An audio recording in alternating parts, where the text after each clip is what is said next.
for Jeff Gordon on the road courses lately because he's not used to following.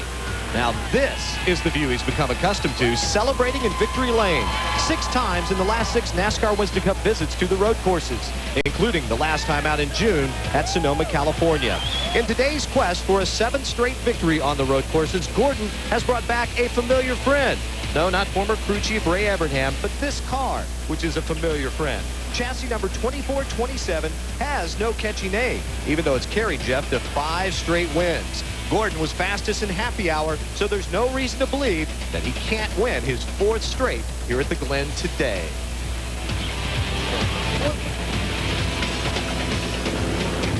Gentlemen, start your engine.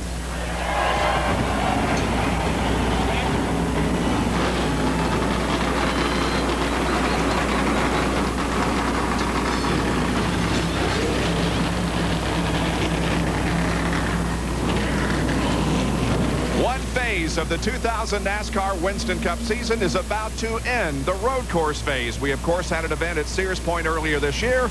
The road course season ends today here at Watkins Glen.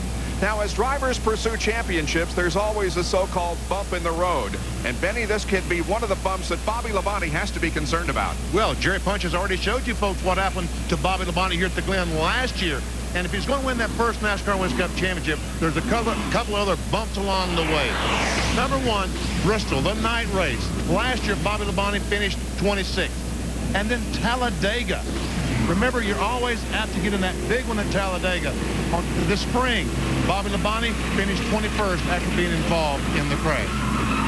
And Ned, here at Watkins Glen, it's always a mechanical exercise because so many things can go wrong. Well, you use just about every part of the race car on this racetrack, and it takes a lot of abuse. So you can tear up a transmission, the clutch can come out, all of those things you use a lot of times every lap. And you can get off of the racetrack very easy here as well. And there are a lot of cars that normally finish on the lead lap on this racetrack, and you can be running in the top 5 on the last lap. Slip off of the track, miss a gear, have a flat tire, anything can go wrong, and you could wind up 25th or 30th. Qualifying was rained out. The 43 starters were determined in part by car owner points. Now, some regular teams had to go home. Some fast in practice start toward the back of the 43-car field.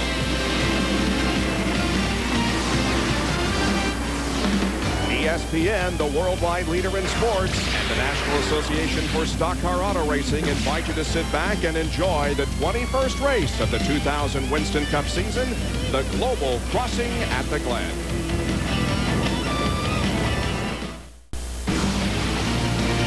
ESPN's coverage of the Global Crossing at the Glen is being brought to you by brand name tires, oil changes, and more at your neighborhood Walmart Tire and Lube Express.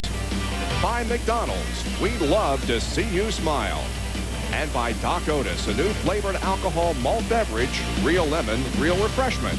Unlock the Doc. Well, some warm-up laps here before we get the green flag. They're competing on a road course that is almost 2.5 miles in length. There are a few straightaways, the longest of which is 2,600 feet. That's the back stretch. The front stretch here is 2,150, and the banking in the corners varies from 6 to 10 degrees. Now, let's take a look at the actual layout of the course. 11 corners in all, and most of them are right-handers. Yes, you go down in turn 1, a sharp right-hander, another right-hander to start the S's, back to the left in 3, 4, and to the inner loop. We have 5, 6, 7, 8 back there to the carousel is called turn 9, a left-hander to turn 10, a sharp right-hander back to the start-finish line. Let's take a look at the Walmart Tire and Lube Express starting lineup for you.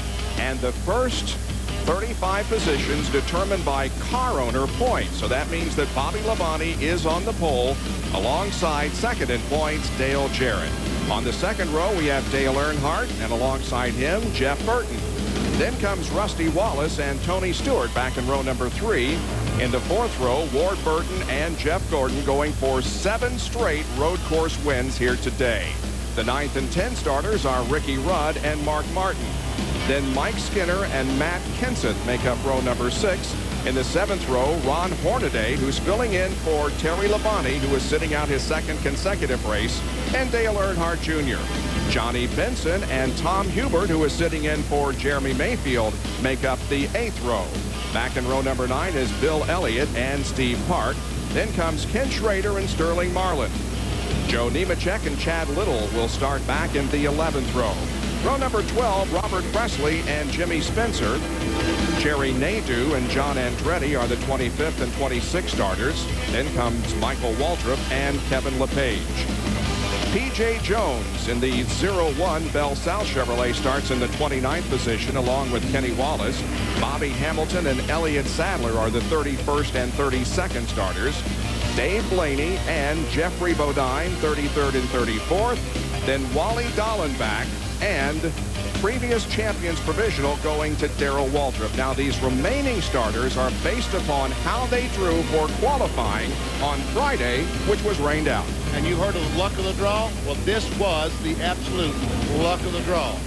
Robbie Gordon next to last, and Todd Bodine, the last guy to make it in. 5 guys had to go home. There are some regulars that are not happy at all about the way these final starters were chosen. Boris Said, who was the fastest in practice, will not make the race. Scott Pruitt, a regular in the series. Brett Bodine, also a regular in the series. Both of those teams had to go home and were unable to get into today's 43-car field. Now we have 9 onboard cameras that will complement our coverage. Todd Bodine, he will start 43rd in the Travelodge onboard camera. Ron Fallows starts 40th in the Bully Hill Vineyard onboard camera, driving for Joe Nemechek. Bill Elliott will start up in the 17th position. This is the McDonald's onboard camera. Dale Earnhardt Jr. starts in 14th. Budweiser onboard camera. Ward Burton, the Husqvarna onboard camera. Ward starts 7th today. Rusty Wallace in this backup car, the Miller Lite onboard camera. Rusty starts in 5th spot. Jeff Burton has the Parts Plus onboard camera. He will start outside that 2nd row alongside Earnhardt. Dale Jarrett has the Quality Care onboard camera, 2nd spot, and on the pole, the Circuit City onboard camera on the car of Bobby Labonte. We're going to take another break because they have a little more than 1 lap to go before they get the green flag. So plenty of time to take a break before we go racing at Watkins Glen, New York.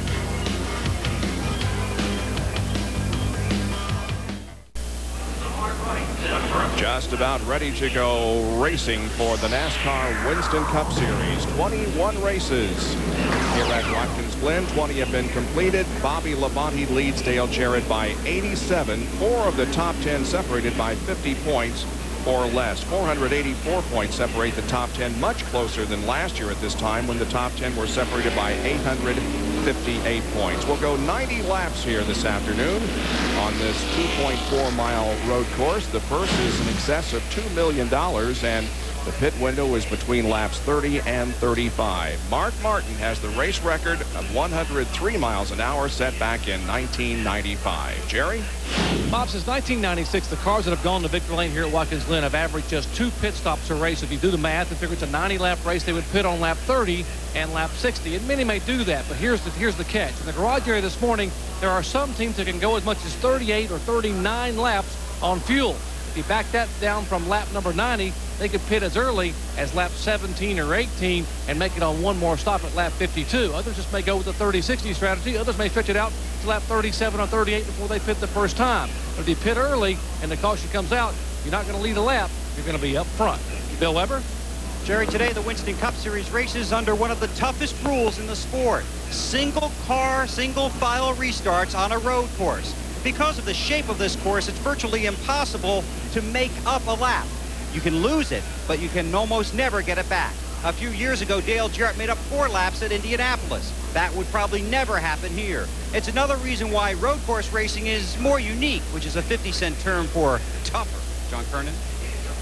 Jerry talked about strategy. Well, I just talked to Dale Jarrett's crew chief, Todd Parrott. He said their strategy is really a simple one. We want to lead the first lap, and then we want to lead the last lap. Whatever happens in between, it just happens. Bob? We're almost set to go racing. The cars are headed into turn number 10. You can see the lights atop the pace truck are no longer flashing, and that means that when they hit the line, they'll get the green flag and we'll be underway. This is Ron Fellows riding along with Bill Elliott.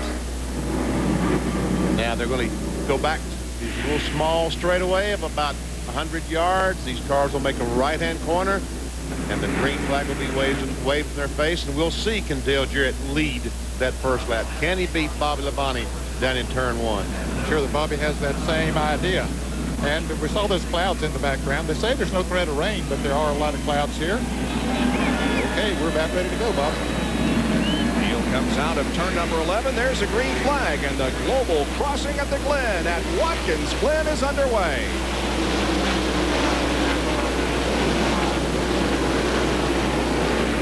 Bobby Labonte got himself a good job. Dale Jarrett's probably going to drop back to about 4th or 5th instead of leading. Looks like everybody got through turn 1 okay. That's the lowest part of the track right there. Now we come uphill through the S's, and then they hit the backstretch. You can see that Labonte has grabbed the lead over Dale Earnhardt, and Jeff Burton has gone to 3rd position. Here's the inner loop. All these cars have to be sure and make that inner loop. If you don't, the penalty is you have to stop, come to a complete dead stop, and then take off again. If you don't stop, NASCAR will black flag the car. Here's that short stretch between turns 9 and 10 as Labonte continues to hang on to the lead. Not a great deal of passing at the moment.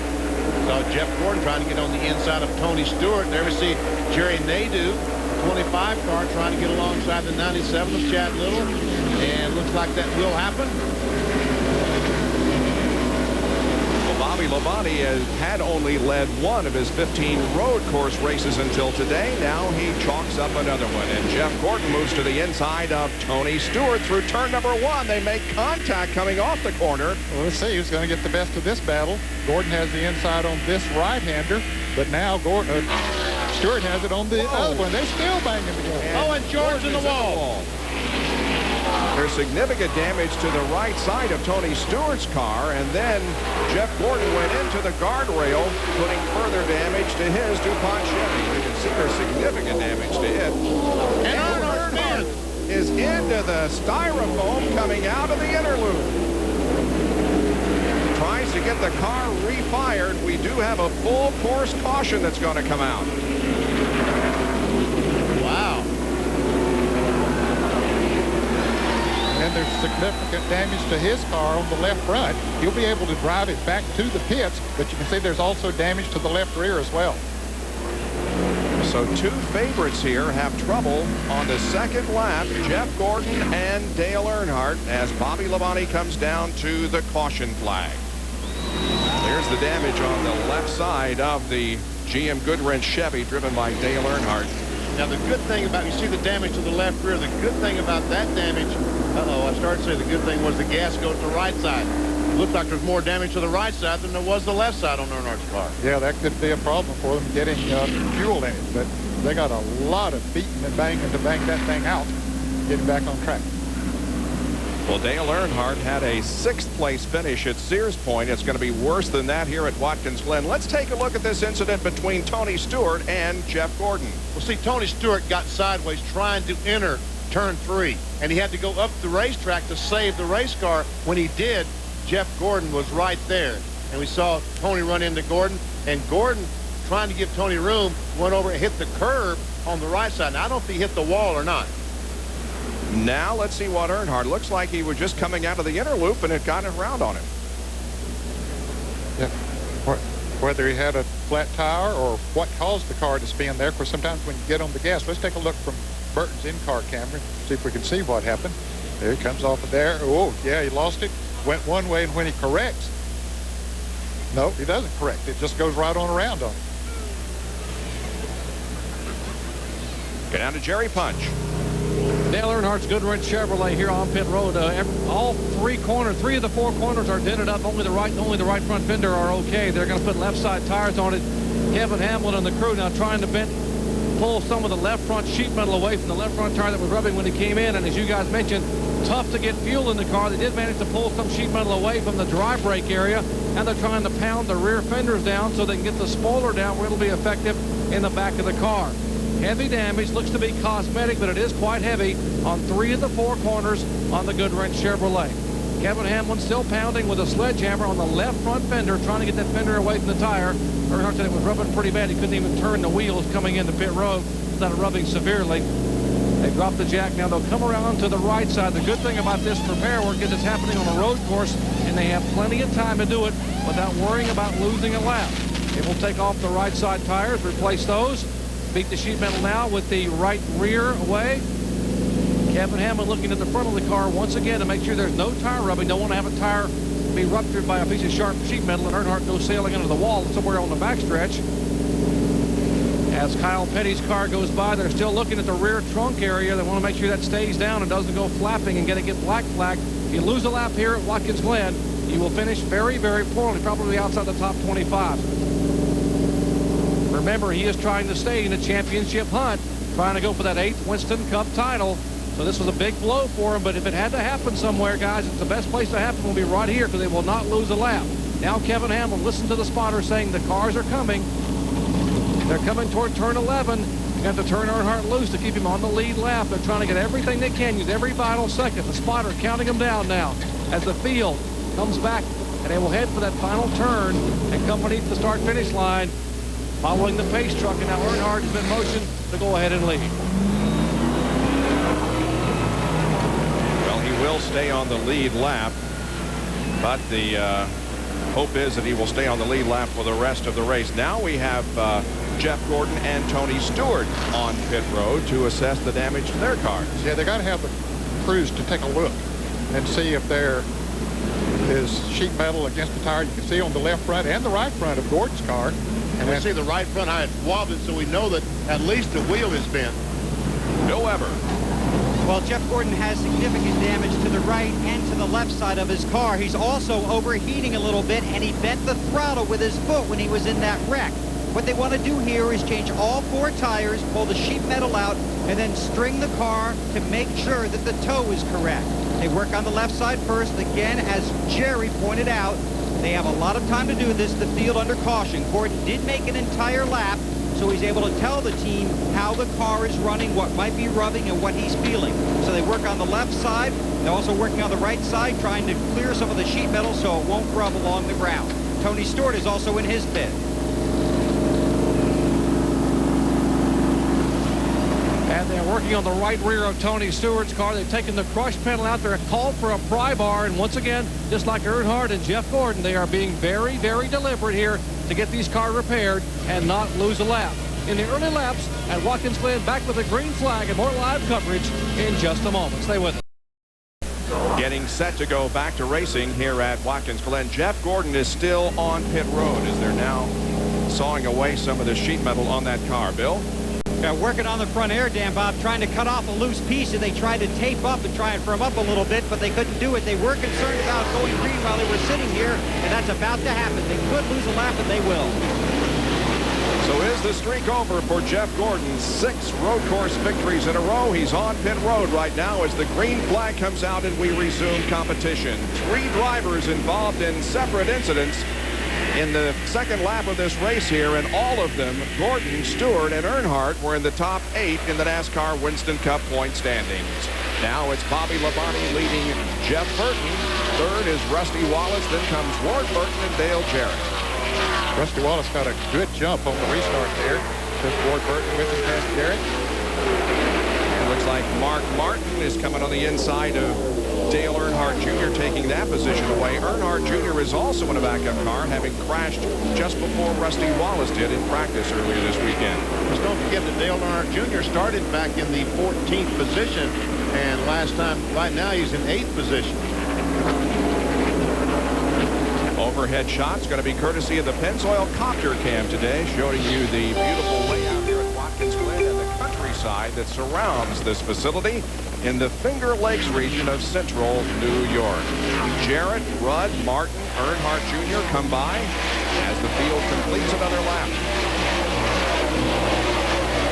Oh, and Sterling Marlin spins off of corner number 11 and creates a bottleneck behind him, but everybody, it looks like, survived. So far, so good. And he gets going again. Don't look like he hit anything, did he? And look at these cars trying to pass, going down in the corner. Turn one, a great place to pass. He just get position on the other car. As Marlin gets going, it will not cause a caution. Let's take a look at what happened to Sterling as he and Jerry Nadeau were side by side into the corner.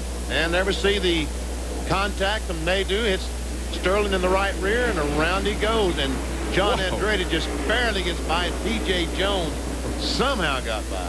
An excellent move. That was a great move on P.J.'s part to miss it.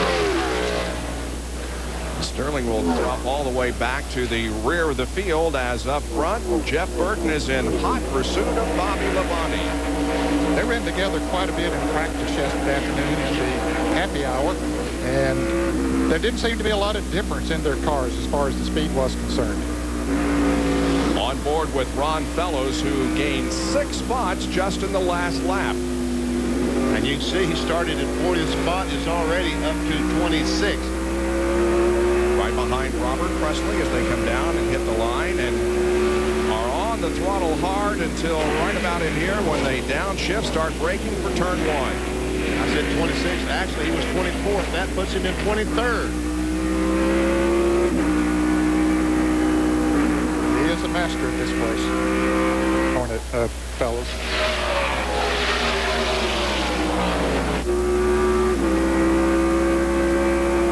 By the way, Jeff Gordon did get back out on the racetrack. He is one lap down. Fellows going to try to outbreak Jimmy Spencer. He does. Across the rumble strip. Takes over the 22nd position. Fellows has 4 victories at this racetrack. 2 in the Busch Series and 2 in the NASCAR Craftsman Truck Series. Up front, it remains a 2-car battle as Jeff Burton and Bobby Labonte continue to face off. Running back in third is Rusty Wallace. That last lap, Jeff Burton was just a little bit faster than Bobby Labonte at 119.104 compared to Labonte's 119.024. Here is Steve Park to the inside of Ron Hornaday and getting a spot. As Watkins has tried to come along in the car number 17, but the door closed on him. That will move Steve Park up into the top 10. He was very fast in practice here. He didn't get to show really what he could do because he didn't get to qualify. But he was fast in practice. And I think that's basically the theme of this race, Benny. We don't know how good some of these guys are because they simply didn't have that much practice. Yeah, I don't think teams know how good they are because, as you said, just not a lot of practice. And some of the practice, the racetrack was slippery because a lot of moisture on the racetrack. Yesterday afternoon, as the happy hour ended, we saw Todd go down and Kenny Wallace spin up an interlude. That was simply because it had rained, the racetrack was slick, and both those cars spun. Jerry, what's the update on Dale Earnhardt? Well, Bob, it's not good news. He hasn't made much progress. He just radioed a moment ago when the green came out that we got a rear sway bar broken, or the rear sway bar has come loose back there where he has the damage. And he's just barely hanging onto the car, just fishtailing sideways when he tried to turn the corner. He's having trouble steering the race car.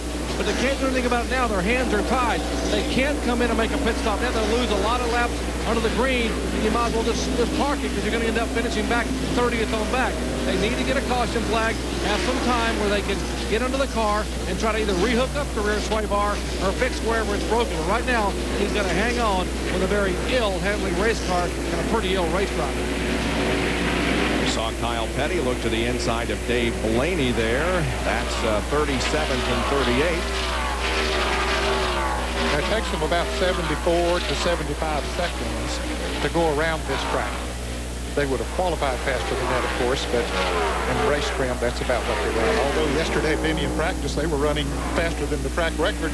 Whoa, here's Jeff Burton to the inside of Bobby Labonte. He just shot by there in turn number 10 and took the lead. Bobby Labonte saw that number 99 car coming and said, I better not take my usual line through this corner. If I do, there'll be some contact. So Bobby Labonte leads the first 7 laps, but now Jeff Burton is in control of the global crossing at the Glen. back at Watkins, Glen, New York, where the lead cars are coming up through the S's. Jeff Burton has the lead, has pulled away a little bit from Bobby Labonte, who is now under considerable fire from Rusty Wallace. Looked like Rusty was going to try to get on the inside of Bobby Labonte coming off turn 1. Did not make it. For a taste of the race, here's some Jimmy Dean telemetry on the Rusty Wallace car, showing you he hits the brakes just slightly there at the end of the inner loop. Now a little bit also in turn number 9, but hard on the accelerator here. Well, you see, there's coming off that turn 9 or the carousel is where Rusty crashed yesterday and 154 miles per hour. Heavy on the brake, downshift, make that left, and go back across the racetrack. Use some of those white rumble strips. Once again on the brakes.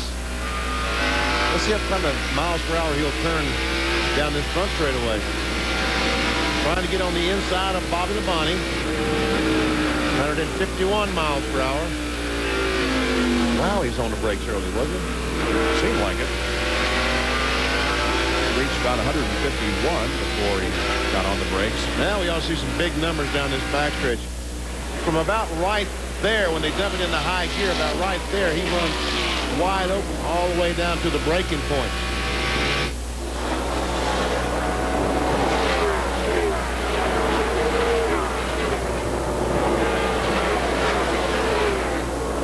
The 87 car, Ron Fellows continues to move up. He is now in 16th position. So you can't pass on a road course? He's finding a way. From Toronto, Ontario, Ron Fellows started 40th and has quickly moved up in 12 laps to 16th. And he has picked up one more spot.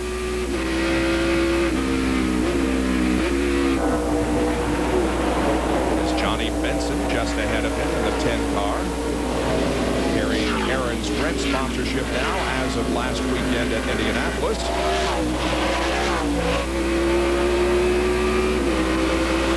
Fellows now up to 15th spot, about 12 seconds behind the leader. And Matt Kenseth, the 17 car, gets by Ron Hornaday. Takes over the 11th position.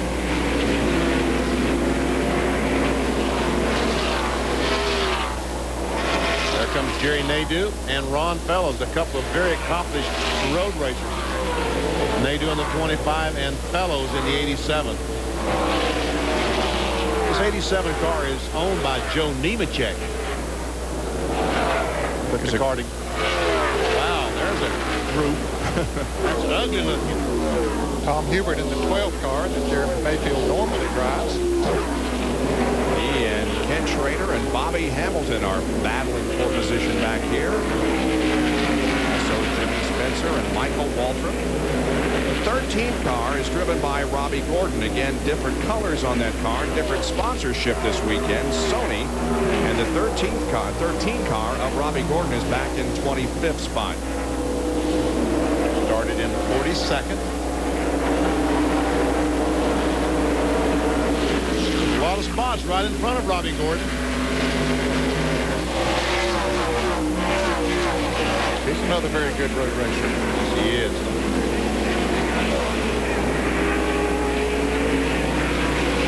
See Kenny Wallace down on the inside of Michael Waltrip. Takes a spot away. Robert Presley, car number 77 right there. Meanwhile, up front, it remains with 14 laps completed. Jeff Burton taking the global Glen at the crossing. Bobby Labonte second, followed by Rusty Wallace, Ward Burton, and Dale Jarrett, the top 5. We'll be right back. 16 laps now completed here at Watkins Glen International. It's Jeff Burton, followed by Bobby Labonte, then Rusty Wallace, Ward Burton, Ricky Rudd. Mark Martin has moved up to 6th, and Dale Jarrett is now back to 7th position and has been under pressure from Steve Park. And here is how Mark Martin got the position away from Dale Jarrett. Jump down on the inside, going into the turn 1, and takes the pass. Also, while we were away, the 93 car of Dave Blaney spun and drops back now to the 42nd and final running position on the track.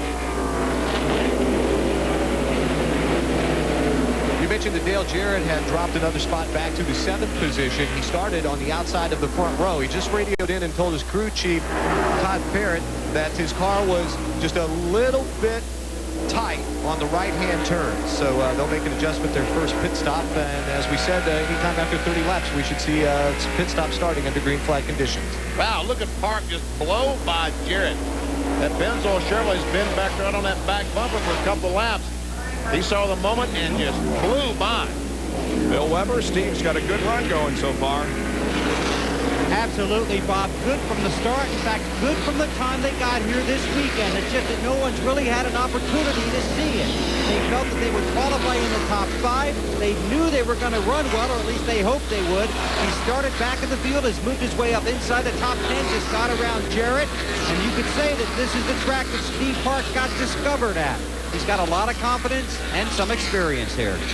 He won the pole for a NASCAR Craftsman Truck Series event in '96, qualifying for Nemechek, and that really opened a lot of eyes. Well, Ricky Rudd has picked up a spot, passing Ward Burton. And Mark Martin moving in on Ward Burton. He's just slowly working his way up towards the front. Mark said yesterday he thought he had a car that could win this race, and boy, he's hanging right in there now. He's only about 2.5 seconds behind the leader. 5 cars between him and the leader.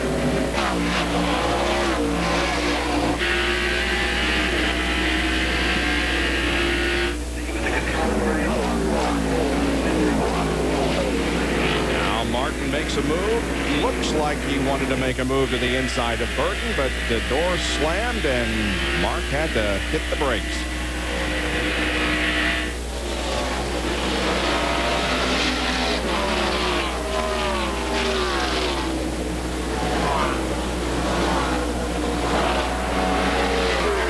Mark's got a great run now on Ward. Looks like Ward drove away. Mark's going to try once again to outbrake the Cat car. He does it.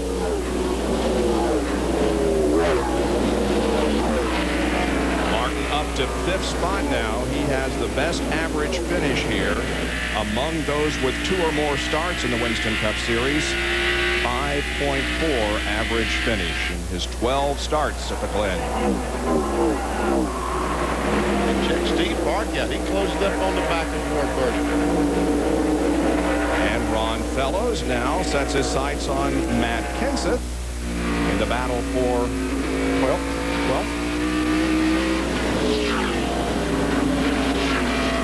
Well, that's quite a run, isn't it?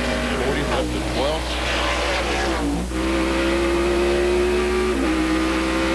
41st, actually. Here's where he really gains on these guys. Going down in turn 1. They didn't gain enough that time to take the position away from Kenseth. Fellows' last lap was 1:18.177, and that's just about the same as those running at the front of the field. Last lap, Jeff Burton did have the fastest lap at 1:18.914. Oh, make that Labonte with 1:18.988. And also the 28 car of Rudd was over 119 miles an hour. So he was the fastest.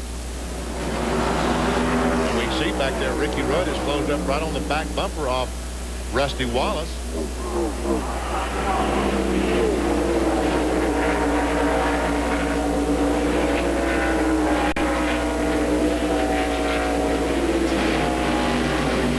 Right now, if you take any of those top 7 cars and put them in front, they can stay there.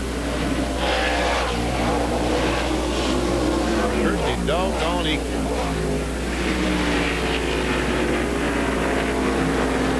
You see Steve Park has been able to get by Ward Burton. And here comes Fellows again.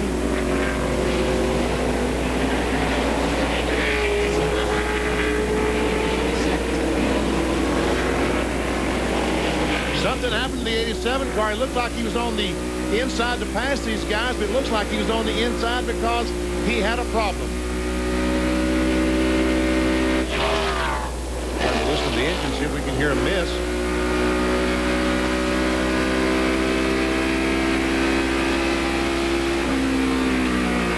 Hard to tell.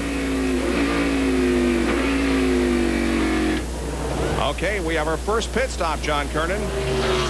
And Bob, P.J. Jones is in out of necessity. As you can see on the front of the car, he got into the back of Tony Stewart out there. The car was overheating so much and had to pull some tape off, try and pull it clear so to get more air into the radiator. They changed left side tires, and he is on his way. You know, that could work out to his advantage. He's certainly within the window now. One more pit stop will do it. He'll be out there running on the racetrack by himself. Problem is, Nate, he just got lapped. Uh-oh, yeah. No, that's not good.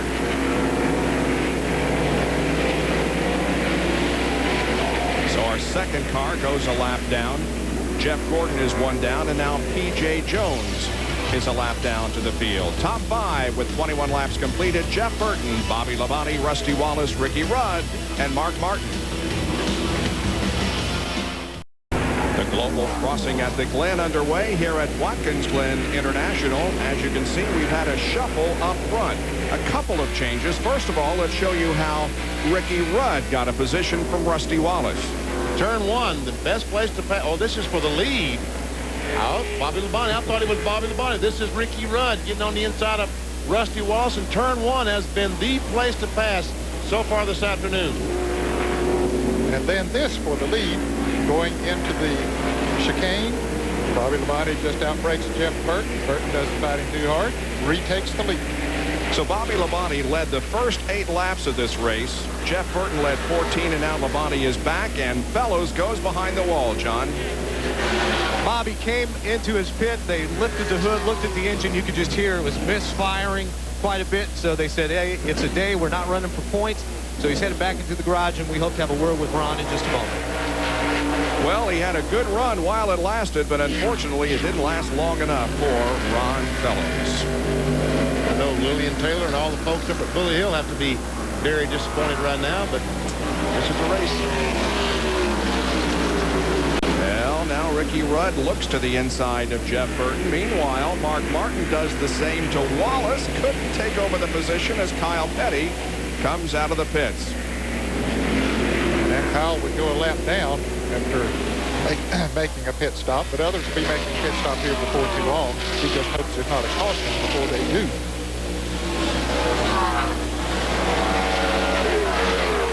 And look at Park. Oh, drives up. Look, he just drives by Mark Martin. Wow. Boy, he came up through the S's like a shot and has taken over the 5th position from Mark Martin.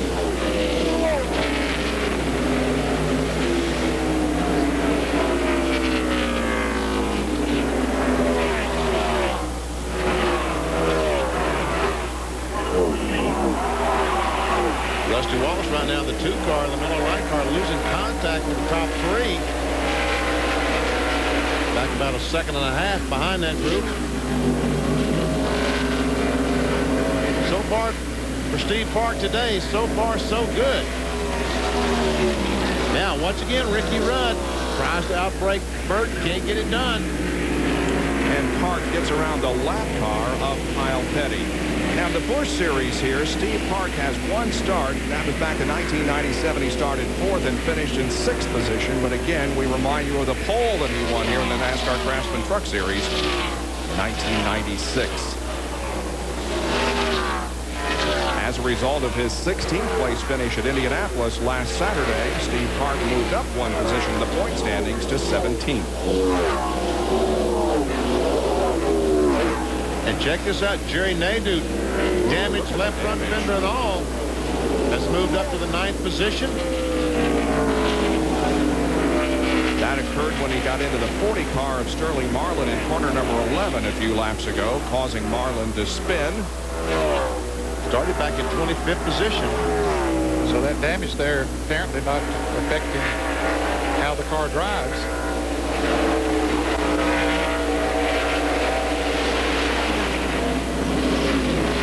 Right here is where he had contact with Sterling Marlin a few laps ago. We'll show it to you once again. Yeah, there you see, he tried to outbrake, started wiggling, then Sterling comes down, they make contact, and around Sterling goes. and everybody miraculously missed him. Dale Jarrett makes a pit stop here on lap number 27. I would say this is by design. It's certainly within the window. They will change all 4 tires. Also make a chassis adjustment on the car. That's already been done.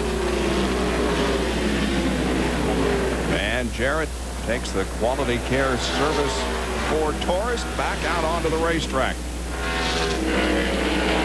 Up front, it continues to be Bobby Labonte, but we want to check and see what happened to Ron Fellows. John? Right now, a number of the media members covering the race this week are talking to Ron and answering his question. Ron, looked like it was going to be a good run, but what happened? An engine problem? Yeah, we lost something under the hood. Lost a couple cylinders. That's a shame. Really good power. Thank you, Peter. Just one of those things. It's a real shame, you know. All the guys, I mean, everybody's worked hard. We had a real good race car. We knew it coming in here, and it's just, I feel bad for Bully Hill and Brian and all the guys. This is our once-a-year shot. Kind of makes last year look like it was a lot more difficult than maybe we thought. Did it happen all at once, or did it happen over time? Yeah, doing a second to third shift on the front straight, just under start finish, and it just something broken. And I think it probably had valve train, but back upstairs. So Ron Fellows is out of the race. We've already seen Dale Jarrett make a pit stop, but these cars running up toward the front of the field expected in just a few laps. So we're going to take a break with Bobby Labonte leading Burton, Rudd, Wallace, and Park with 27 of 90 laps completed at Watkins Glen International. Those running at the front of the field are on pit road. Bobby Labonte is in. Here's Jerry Punch. First of 2 scheduled pit stops. Bobby Labonte will get 4 tires. They're going to make an air pressure adjustment in the rear tires. Bobby said the car not getting up off the corner like he would like. Right behind him, the car 99 also changing 4 tires. They're making a track bar adjustment on Jeff Burton's car. Here's Burton is away. And so is Bobby Labonte. Now, how about Steve Park? The Pennzoil Chevrolet beats all those high-dollar guys off the pit road. Way to go. Park beat Jeff Burton and Bobby Labonte and everybody else off pit road. While we were in break, a couple of things happened. First of all, Dale Earnhardt went a lap down, and the more significant problem involved Rusty Wallace. Watch this. I don't know if he got in there too hard, Ben, and locked the brakes, it looked like, and out through the sand he went. He kept the wheels turning. He wanted to keep it off of the wall, which he did, just barely, and the thing didn't sink down into the sand. He was able to get it back on the grass and get back out on the track. Let's listen. Couldn't hear The sand makes a noise coming up through the car, doesn't it? Man, oh man, I tell you what, he drove it through there. But all of a sudden, Well, there was a locks puff up the of left front smoke, it brake. looked I don't like, know. I guess he got in too hot. Boy, he does a great job of keeping that car moving, keeping it off of the styrofoam. He came in, made a pit stop, back out there running. Mark Martin has completed his pit stop. He led for 2 laps, but now pits and goes back out onto the racetrack.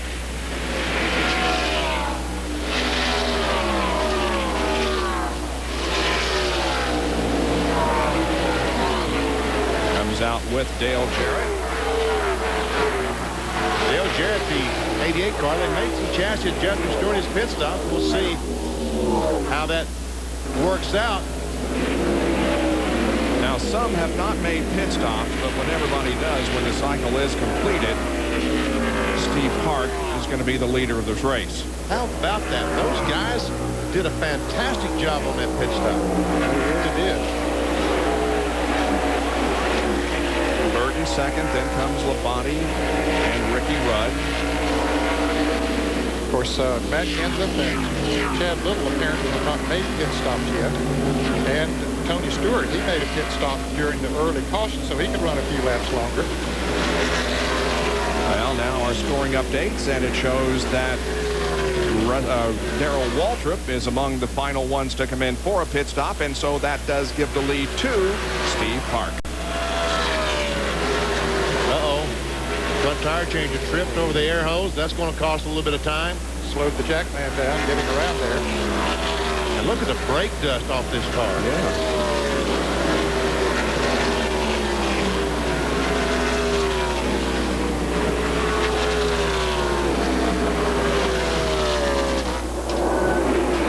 A crew cam, Mike Smith on the 21 team.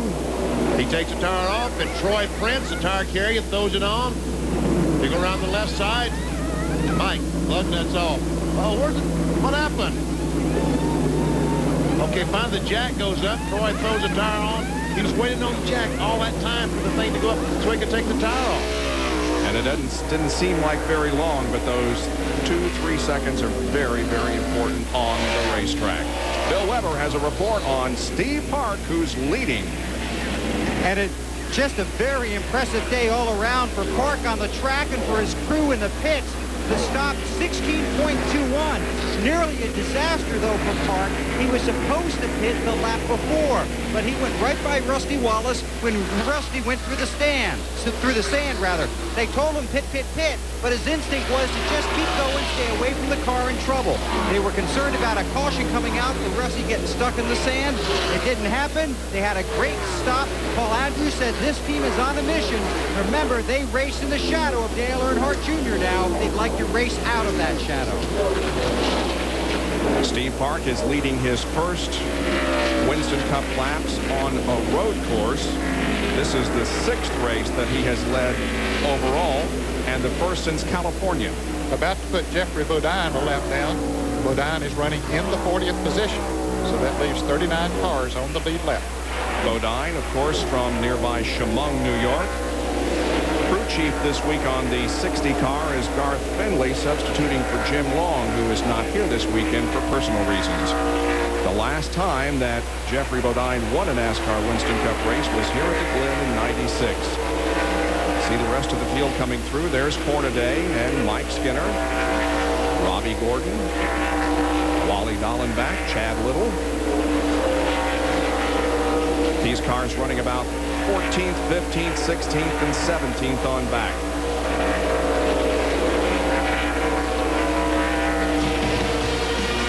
Steve Park, 3 laps now. He has been out in front of the global crossing at the Glen. So Steve Park leads Jeff Burton, Bobby Labonte, Ricky Rudd, and Ward Burton with 33 of 90 laps completed. We'll be right back. Watkins Glen, the car on the move is the 25 of Jerry Nadeau. He just took over the 3rd position from Bobby Labonte. And that's after starting in the 25th spot. Now, they had a caution flag early on after the first couple of laps. That helped him a little bit after he passed a few cars. But basically, he's passed about probably 15 cars. We've seen him smoke that right front going down to turn 1. Jerry Nadeau has 5 career top 10s, and 3 of those have come in the last 10 races. Here's the move that Nadeau made a lap ago on Ricky Rudd, headed for turn number 1. And then it didn't wait too long to move into 3rd as he got on the inside of Bobby Labonte. Takes over that position. And we have some cars off course. We understand the 31 and the 8. There's Dale Earnhardt Jr. and the 31 also involved, and the caution is out for the 2nd time here at Watkins Glen.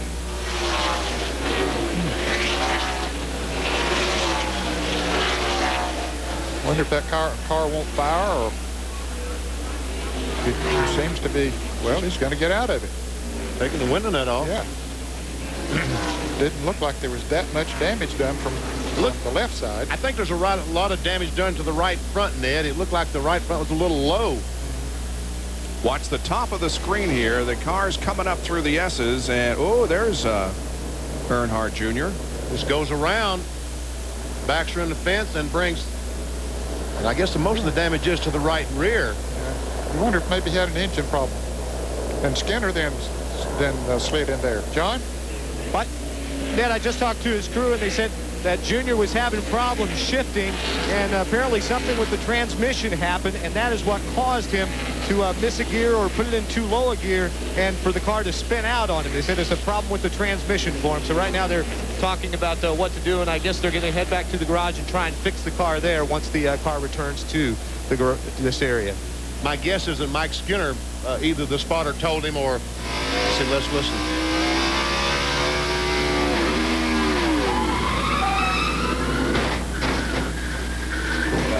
You wonder if maybe if something did happen to the transmission, maybe it lost some fluid, and Skinner might have gotten into that.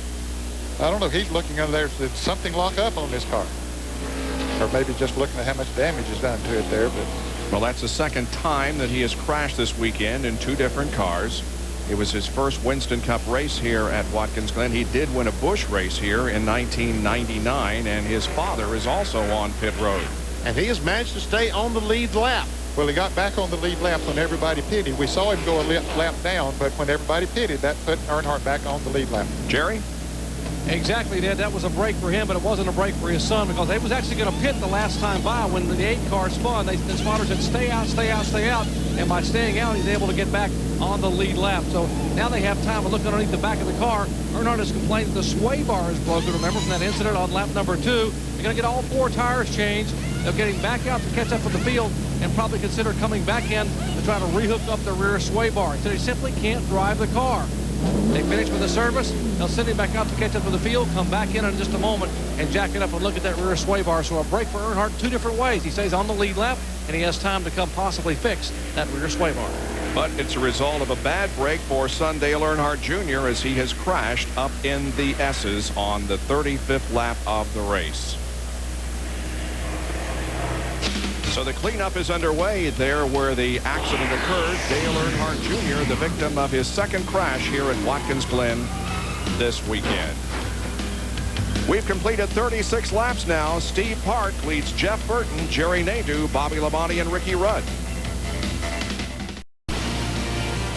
ESPN's coverage of the global crossing at the Glen NASCAR Winston Cup race is being brought to you by Mobil 1. Nothing outperforms Mobil 1. And by Exide NASCAR Select, the official automotive battery of NASCAR. We're under our second full-course caution. 37 laps have been completed. This caution because of an accident up in the S's involving Dale Earnhardt Jr. Mike Skinner also spun behind him.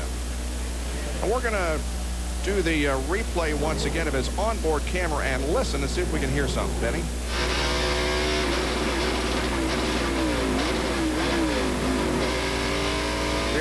There was something, well, that was way back before he got to the turn, and that might have been when he would have been going into high gear, Benny, or 4th gear. But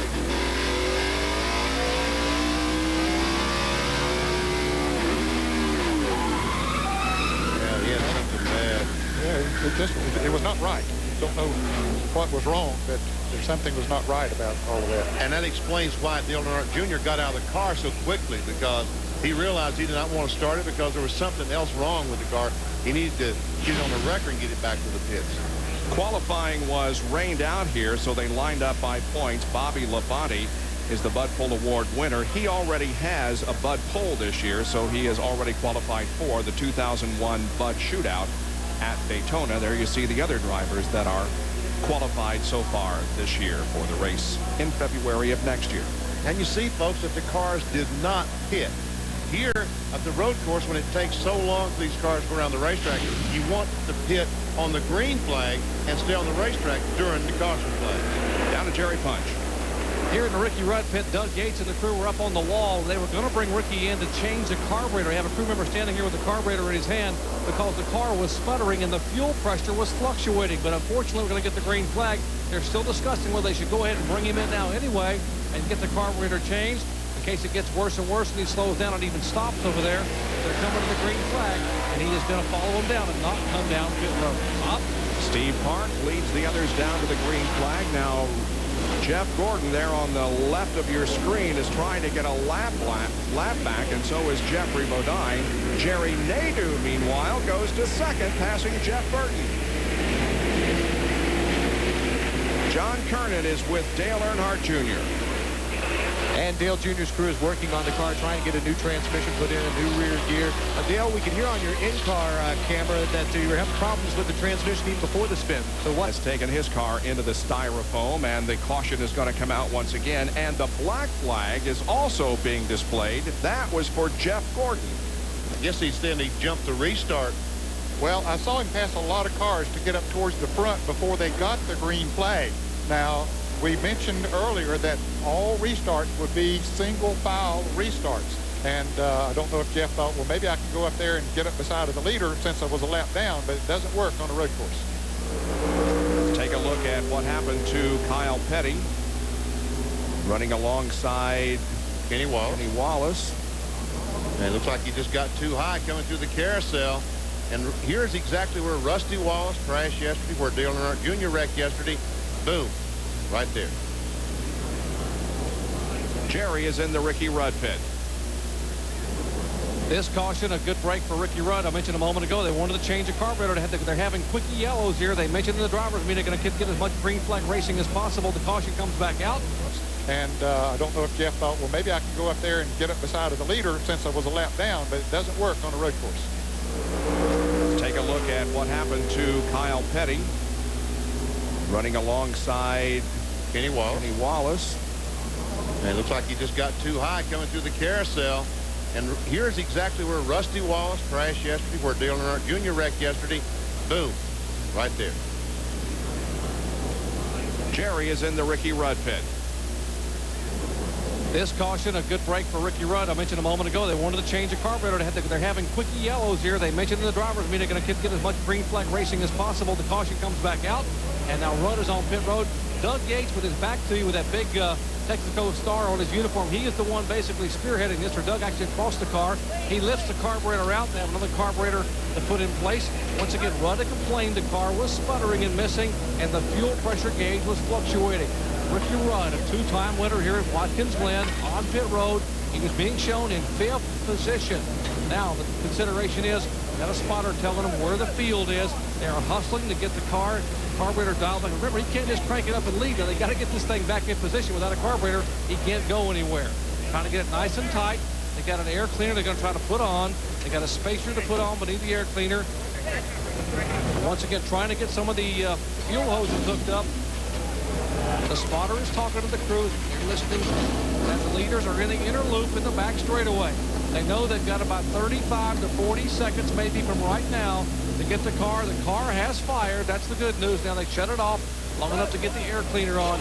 Quick work here. Ricky Rudd has a very fast race car, comfortable with the chassis, but it was sputtering and missing. And in spite of the fact that it was missing, he was still running 5th. This could be an omen. This car runs at full thong. He could be a contender to win it here today. Breather goes on, hood goes down. The Texaco crew has changed the carburetor on the two-time Watkins Glen winner. This is the car that he drove last year as the number 10 car. It was one that was bought by Robert Yates from Ricky when he came over to the team. Now they're changing tires, and this is getting pretty close because the field is in turn number 10 now. Well, I think they've got plenty of time, really. Yeah, I think they have plenty of time. And see, Jerry Nadeau, he was 2nd spot, and now he is back to the 4th spot. And we saw him slow down this short chute before. I don't know exactly what might have happened to his car. You can see also that Mike Skinner is on pit road with the hood up, and Dale Earnhardt. Ricky Rudd will be in 35th position. That's how many cars are on the lead lap. Here, I was talking about Jerry Nadeau slow, and watch, he comes off the corner in 2nd spot. Just moves over to the left side of the road to get out of these cars' way, and 2 cars go by. Bill, what's going on with Nadeau? The problem there, Benny, is Jerry has lost 3rd gear. He just radioed in. He has lost 3rd gear. Let me show you another problem that he had earlier in the race. This is the set of tires they took off during his first pit stop. I want to show you the inside of the right front tire. These are the wear pins. You can see on the outside of the right front tire, you can still measure the tread depth. Over here, the 2 wear pins are gone, and here they are down to the core. This tire could not have gone many more laps. They told Jerry he's extremely fast, but he has to be careful of his tire, and now he does not have 3rd gear. As a side note to that, they also told Steve Park, his crew, that Nadeau is a very fast car. We'll have to wait and see what happens now with that. without third gear. Now there is a classic example of camber and what he can do. Just too much camber with the tire out on the inside. Under caution here at Watkins Glen, Steve Park leads Jeff Burton with 40 of 90 laps completed. Back at Watkins Glen, where we remain under caution, Steve Park is the leader of this race over Jeff Burton and Ward Burton. Now let's update Jeff Gordon. Remember his problems going for his 7th consecutive road course victory. His problems began on lap 2 with Tony Stewart. Now they had a bumping there in turn number 2. They came up the S's side by side, and then when they get to the top of the hill, they really have a coming together that put Gordon into the guardrail there at the top of the S's. Here's his contact with Stewart, and there is where he hit the guardrail on the right side of the car. He came in, they peeled away some of the sheet metal. He did lose a lap while he was in the pits. Jerry has a further update.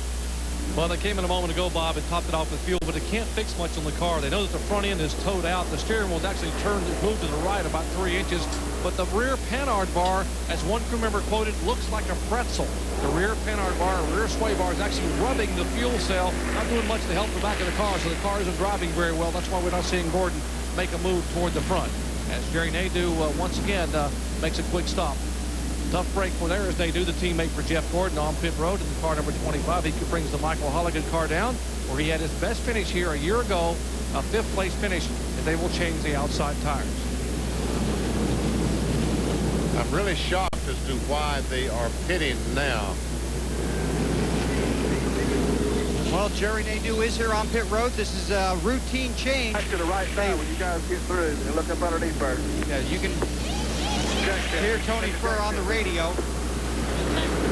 They wanted to get a look. Go back to the right side, Joe. Jack it up. Let's see.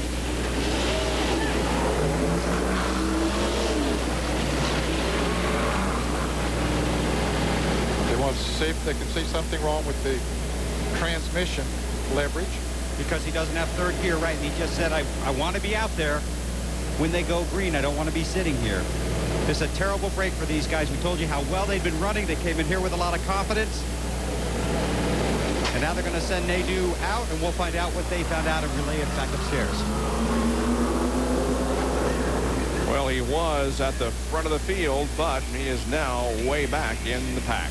Well, we saw Mike Skinner spin over there a little bit early when Dale Earnhardt Jr. had his problem. He's now being shown 3 laps down, so he's working on his car somewhere. So a bad day for Mike Skinner. The 34 car of Todd Bodine is also out of this race, and we're nearing the halfway point. 41 of 90 laps. Gordon on the road courses lately because he's not used to following.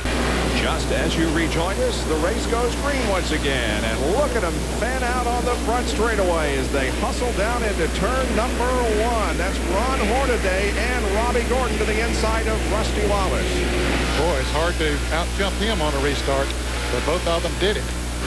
Moved into the 8th and 9th position, puts Rusty back to the 10th spot.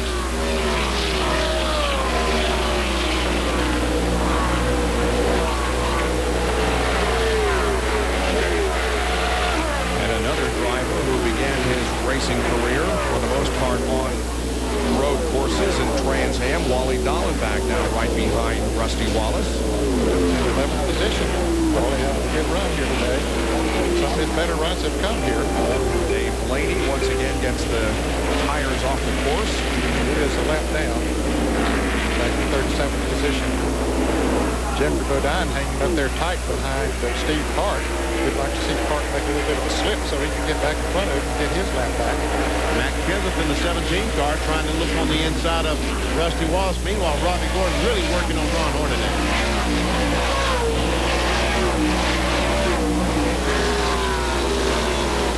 Down to Jerry Punch for a pit update.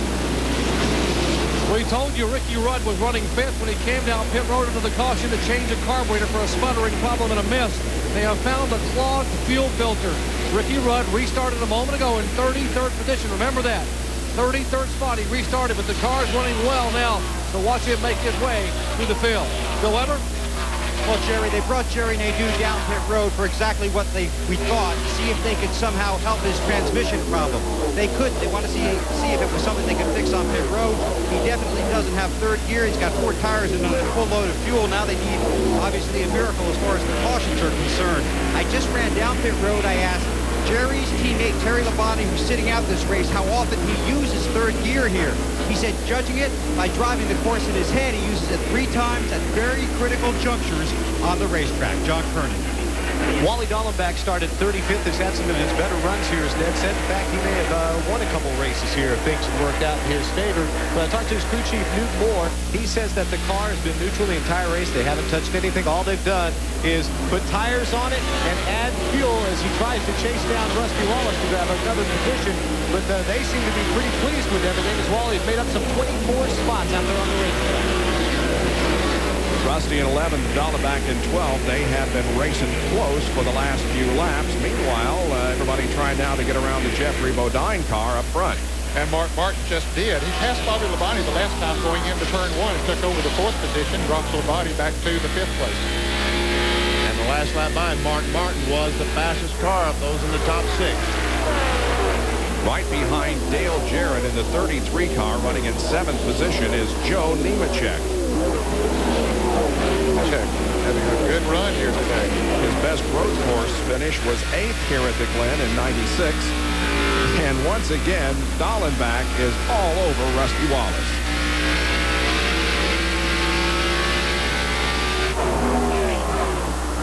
Down the short chute. Like a left-hander. This is where Rusty had his problem, so we know he's going to probably back off a little early. Nevertheless, Dallenbach not able to gain anything. As the cars hit the line, crossed flags are displayed from the NASCAR starter stand, and we have completed half distance. Steve Park has gained 17 positions since the drop of the green flag. Gordon up 33, Dallenbach up 23. Mike Bliss has bettered his starting position by 22, and Rick Mast has moved up 15 spots. Dallenbach, car number 75, still working on Rusty.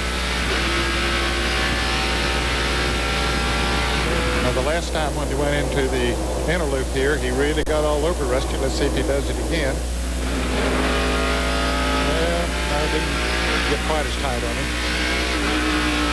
Dallenbach finished second here in 1995. 5 of his 6 Winston Cup top 5 finishes have been on road courses. Steve Park has now led the most laps so far. He has led 15 circuits. Bobby Labonte and Jeff Burton have both led 14, and Mark Martin has been out front for 2 laps. So Robbie Gordon has moved by Ron Hornaday to get into the 8th position.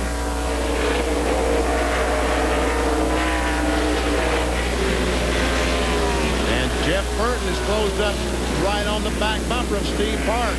And Burton last time on a half-mile per hour faster than Steve Park.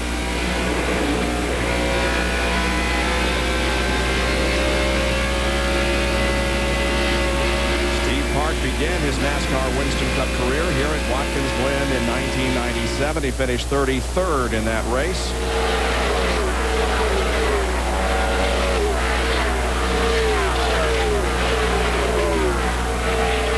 There's Tony Stewart.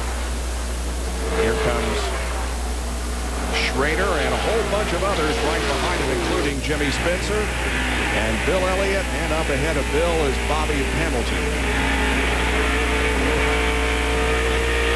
There was some thought last night after happy hour when Boris said practice Jimmy Spencer's car that Boris would get in it, but we've seen no evidence of that.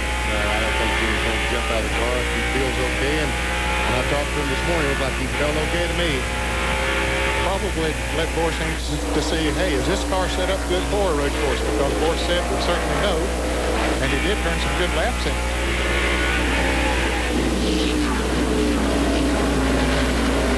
Spencer was doing fine, running in the 19th spot. Bill Elliott gets a great run on Hamilton, but Hamilton drives on the inside trying to outbrake Spencer, and looks like that'll succeed.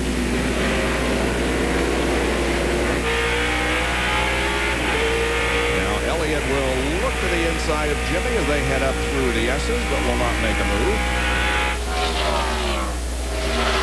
Dale Earnhardt Jr. is back on the track after repairing damage to his car. He's about 11 laps down. Bill Elliott trying to make a move on Jimmy Spencer. Ooh, couldn't quite make it as Ricky Rudd, after starting back in 33rd spot, as Jerry Punch told you, now is trying to take over the 27th spot.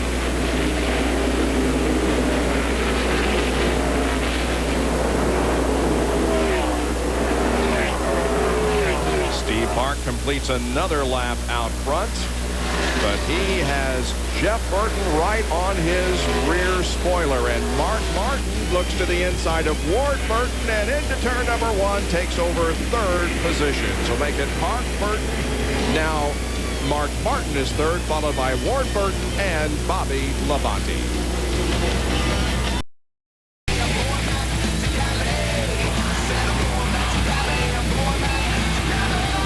X Game 6, San Francisco. Coverage begins August 19th on ABC and August 20th on ESPN. Once again, the city by the bay hosting the X Games starting August the 19th on ABC and continuing on ESPN and ESPN2. Well, here at Watkins Glen International in central New York, we have completed 50 of 90 laps. The leader is Steve Park. Running in 2nd position is Jeff Burton, then Mark Martin, and we're on board with Ward Burton. And we understand that Jerry Nadeau drove through the loop, so he's going to get a stop and go, and he is heeding the penalty in a tough break for Jerry. Well, he might have been coming into pits anyway. You wonder if he's coming into the pits right now, heeding the penalty, or either planning to come in anyway.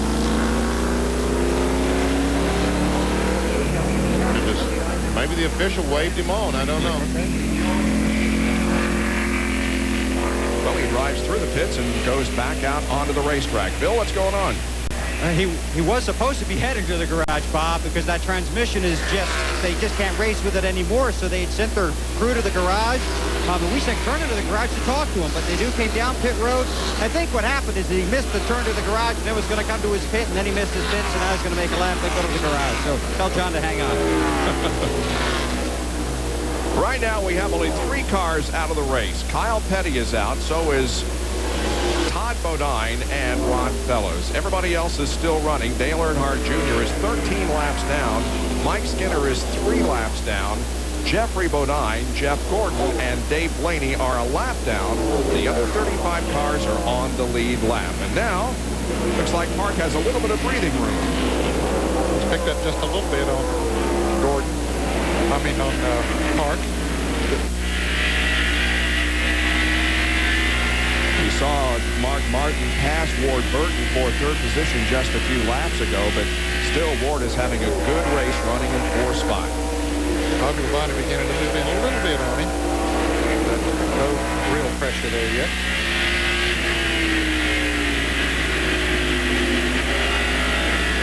In the first 14 races of 2000, Ward had only 1 finish worse than 17th, and he has 5 finishes worse than 17th in the past 6 races, so maybe this will change his bad luck around.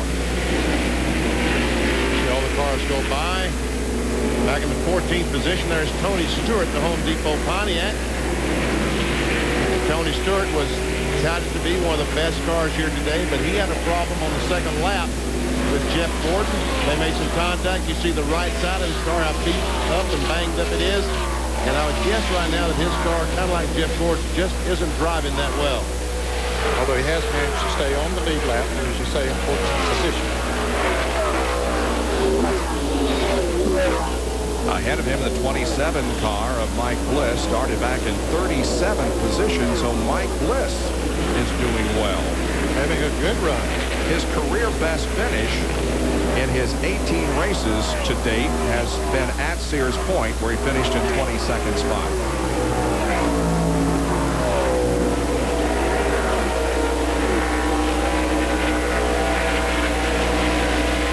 Mike is involved, of course, in the bestest Rookie of the Year race.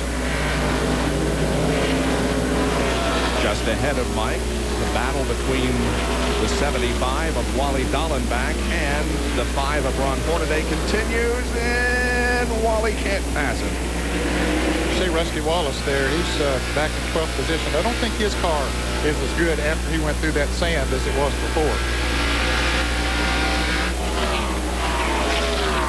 See Mike Bliss right behind Rusty Wallace giving him all he wants as Dallenbach now has a great run on Hornaday. Trying to drive out, perhaps braking going into the inner loop. Looks like that's going to happen. And Rusty Wallace loses another spot to Mike Bliss in the Viagra car. That's going to move Wally Dallenbach up into the top 10. Hornaday is in 11th, and then Mike Bliss running in the 12th position on board with Rusty Wallace there in 13th. I would say Tony Stewart moving up on Rusty Wallace. Both of them in injured cars. Chad Little and John Andretti behind that group. Chad is 15th, and John is running in the 16th spot. Andretti also trying to turn his season around at Indianapolis. He finished in 42nd position. The race before that, he finished 41st, and then he finished 40th the race before that in New Hampshire. And Bliss tried to pass Ron Hornaday, but didn't get the job done. He almost got it done, although kind of like horseshoes and hand grenades. Close, don't count.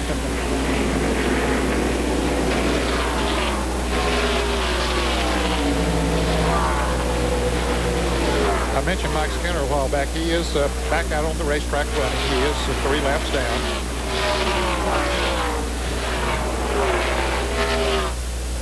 Off of corner number 9, down the short stretch goes leader Steve Park, pursued by Jeff Burton, but about a second separates them right now. And then back here to the 4th place car of Ward Burton. He has them stacked up behind him, including the 33 of Joe Nemechek and Robbie Gordon. See, Mike Bliss got by Ron Hornaday to take over the 11th position.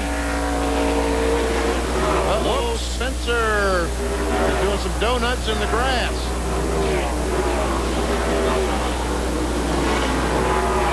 But we'll get it back on course, and we will not have a caution.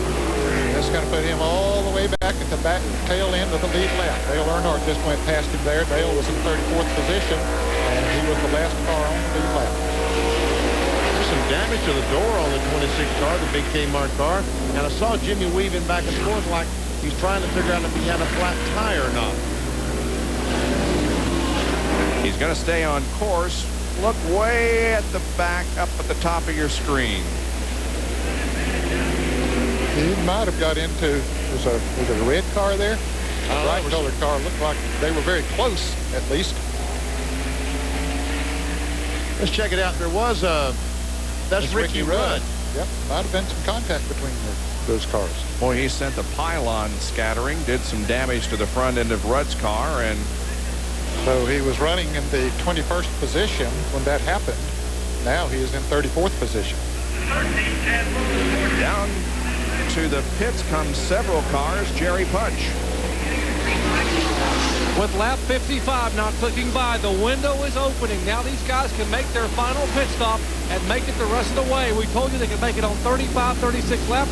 Jeff Burton will come down pit road with the X-Side Ford. Keep an eye on his massive jack band, 6'5", 280-pound Chuck White. The wheels at 40-pound jack like it's a tennis racket. They're going to put an air pressure up in the rear tires. Jeff said the car will not turn. He was running quick laps, but it would not turn. Now right side tires going on, the X-Side Ford. And he is down and away. Great pit stop, the X-Side crew, and Burton is away. Just ahead of Mark Martin off pit road. Down to Bill Weber.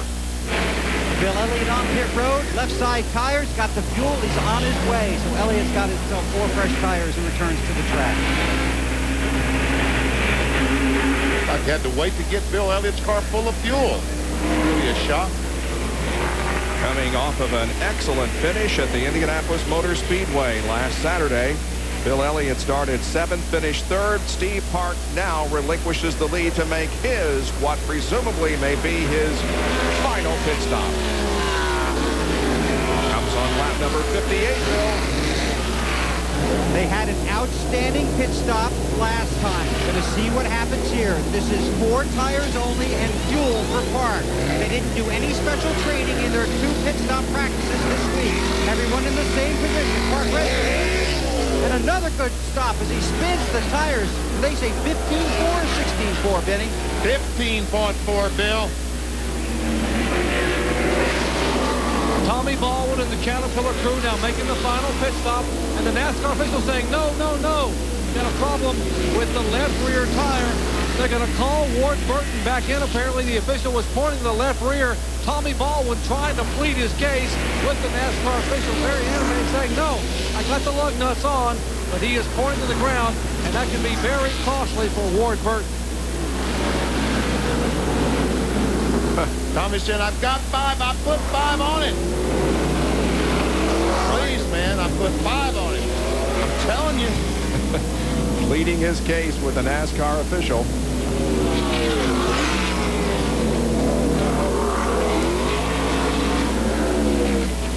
And now Bobby. Yep, coming in. Jerry Punch, he's headed toward you. Bobby Labonte has been loose entering the corners and loose off. The crew said, when you come back in, we're going to go back up on the rear air pressure. We'll make an adjustment possibly on the track bar. Bobby's car has been the worst it has been all day long. That's why he had lost a couple of spots. Back to running in 5th spot. Now the current Winston Cup points leader comes in. This crew now have practiced 4 times this week, changing tires with the right side of the car toward the pit wall. Jeff Chandler chases an rear tire. Now to the right side of the car. Fuel going in. 1 pump, 2 pumps. Chandler puts the right front tire on. The jack is pulled. He is down and away. Bobby Labonte has made his final pit stop of the day. That was 17.2 seconds. You'll also see Tony Stewart and Mike Bliss coming back out onto the racetrack. 43 of John Andretti will get a black flag for running through the inner loop.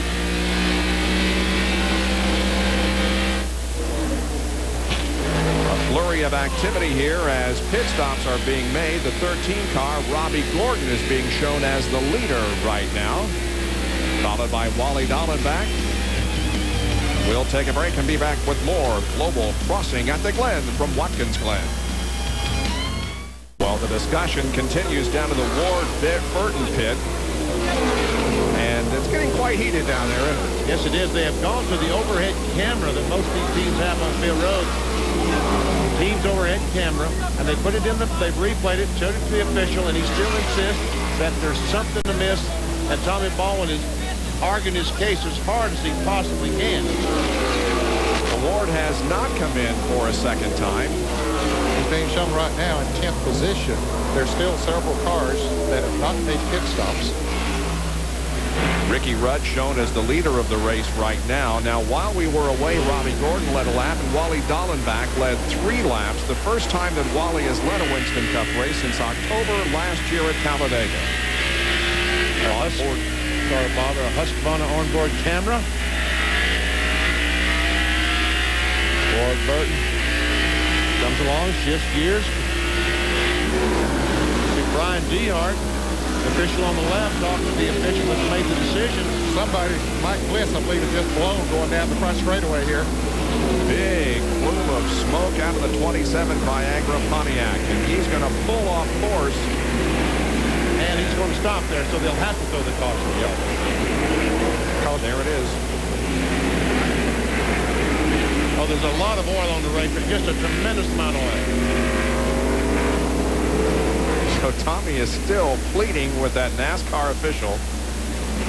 Well, he doesn't want to make a pit stop even under caution. Right. No, that's because right. it would have been bad enough under green, but under caution it also would be devastating because they would put him way back in the field. Jerry Nadeau had a great run, John. That's right, Bob. He was running great out there. A lot of people thought that he might be the person to break Jeff Gordon's streak today and pick up his first Winston Cup win. But, Jerry, you're back here in the garage. Transmission problem? Yeah, ever since the start of the race, every time I went into 3rd gear, it kept clunking, kept making a lot of noise going into 3rd, and finally, coming off the inner loop, going into 5, I went into 3rd, and it just shattered. I mean, it broke. So obviously there was something wrong with the gear itself. I don't know, one of those deals. I mean, it's too bad. The guys did a good job all day long. The MikeMulligan.com car ran great. We came all the way up to 2nd. we had the car to beat today, and just too bad it didn't work out. Jerry Nadeau sitting here watching as his crew puts in a new transmission, a new drive shaft, and also I believe a new rear end gear too. And he'll get back out and try and make some laps. Well, his finishing position at this race will in no way indicate how well he ran during the time that he was out there. And Mike Bliss also did. Yes, he had a very good run going here today, one of the best of the year for that car, and now it looks like he's going to be out of it. Caution is out with 62 out of 90 laps completed. Rudd is the leader. Welcome back to Watkins Glen International. NASCAR Winston Cup racing for you on this Sunday afternoon. We've completed 62 of the 90 laps here at Watkins Glen, and we're seeing a lot of pit stops now being made under this caution. There is the 28 car of Ricky Rudd. He was in the lead. He gives it up, however. Elliott Sadler was shown in second position. He is also on pit road. John? And Elliott Sadler is in for a 4-tire change and also a track bar adjustment and a wedge adjustment to Dr. Jerry Punch. Ricky Rudd, final pit stop for Rudd. Remember, he changed the carburetor. They had a clogged oil, or gas filled fuel filter. Now right side tires going on Ricky Rudd's car. They clean the windshield. Trouble with a little bit with the right front. They finally get the right front back on, and Rudd is down the way. Bill Weber? Well, John Andretti sits on pit road. The hood has gone back up, but that's really not the primary problem. They're having a braking problem with that car. In fact, they broke the right rear caliper, and that's why the hood was up earlier, so they could add brake fluid. He's back on pit road, a car on the jack. They continue to work on the 43 car. Disappointing day for John Andretti. He'll have a bad finish. 4 DNFs in the last 5 races for John Andretti. Oh, he's had a tough season. Now the 22 car, NASCAR officials have decided to be fair about this. Tommy Bowen insists that he had 5 lug nuts on that left rear. They're going to bring the 22 cat car in.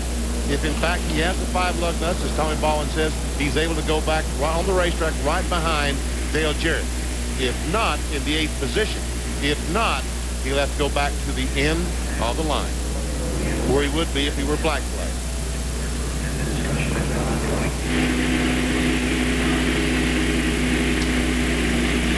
We have NASCAR Winston Cup racing here later this afternoon. Michael Andretti is the car points leader, and he's a 2-time winner in Mid-Ohio. His rival all season long has been Juan Montoya, who nipped Andretti at the line in Michigan by 0.04 of a second. And later today, they're going to face off on the road course at Mid-Ohio, where Juan Montoya is the defending champion. That's on ABC at 4 o'clock Eastern Time this afternoon.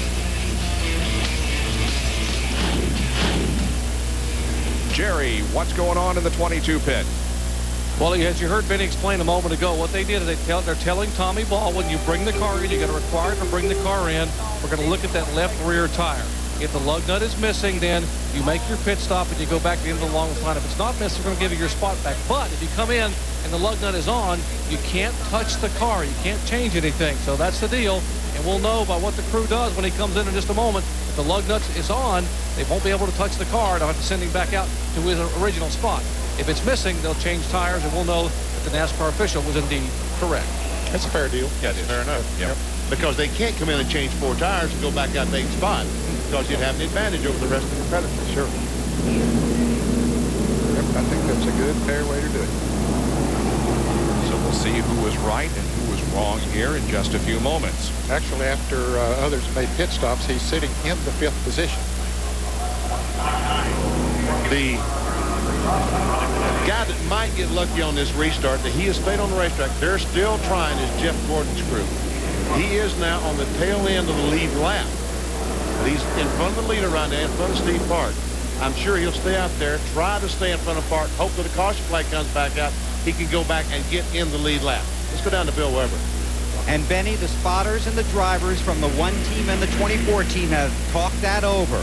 And they know what Steve Park's situation is going for his first Winston Cup win. They also know how desperately Gordon would like to get back on the lead lap. They will work it out so they don't get into each other's way here.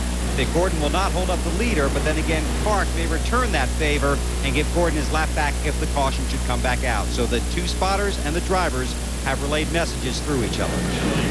All right, the 22 car stayed on the racetrack, so the NASCAR official put the black flag out for him.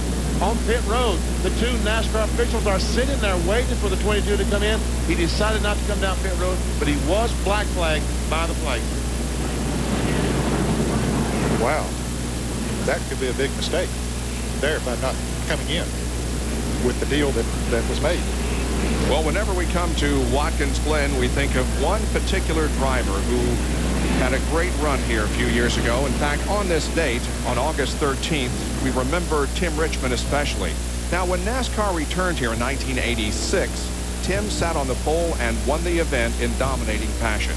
Tim died 11 years ago today, and he remains a person we remember with great admiration.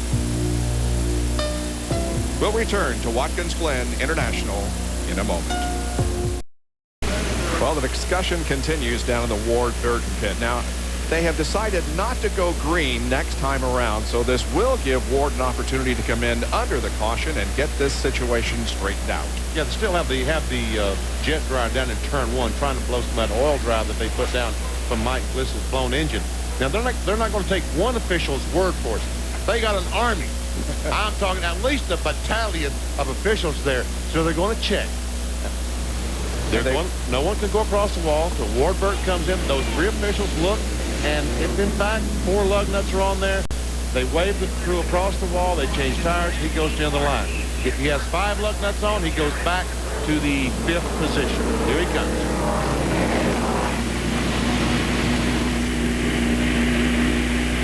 Well, we'll know pretty soon, this saga.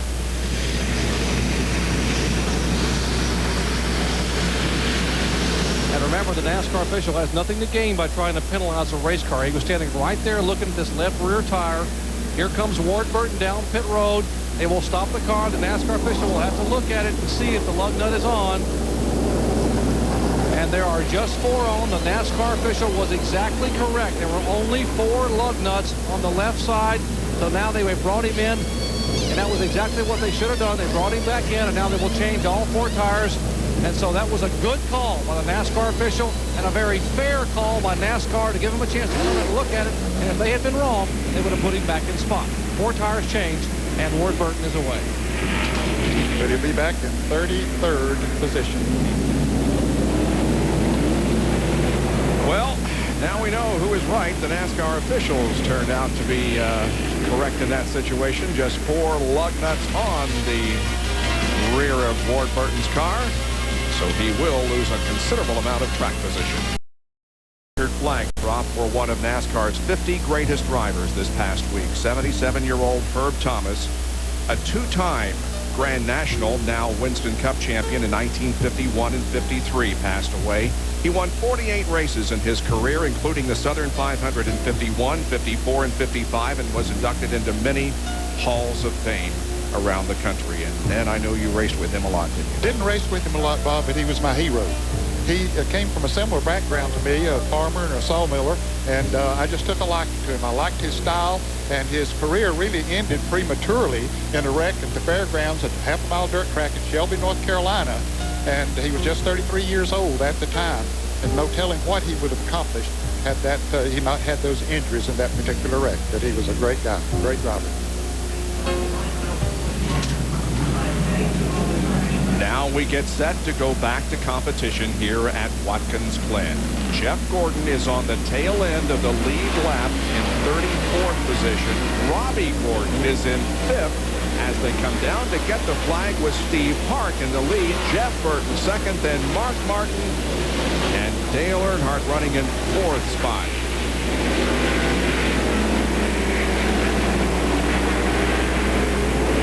Dale Jarrett in 4th. Everybody trying to get what they can on this restart. They know that's a good opportunity. And if this race goes green the rest of the way, which nobody's scheduled for any other pit stops, so sometimes on restarts is the best place to pick up the position. Not too many this time, though. While we watch up front here, Ward Burton is back to 33rd position. He gave up all that track position. And Dale Earnhardt, who I mentioned mistakenly up in the top 5, now in 27th position after damage to his car early in the race. These overhead shots, by the way, courtesy of the Pennzoil copter can. Jeff Gordon has been able to pull away from Steve Park a little bit. I've been watching him. His car has been very fast, even though he was a lap down. It won't surprise me to see him stay out there. Terry Nadeau comes back out on pit road and heads back out on the track many laps down. Here is Nadeau coming back out onto the racetrack.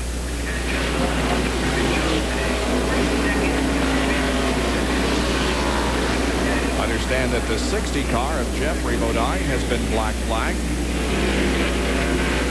For passing on the wrong side on the restart.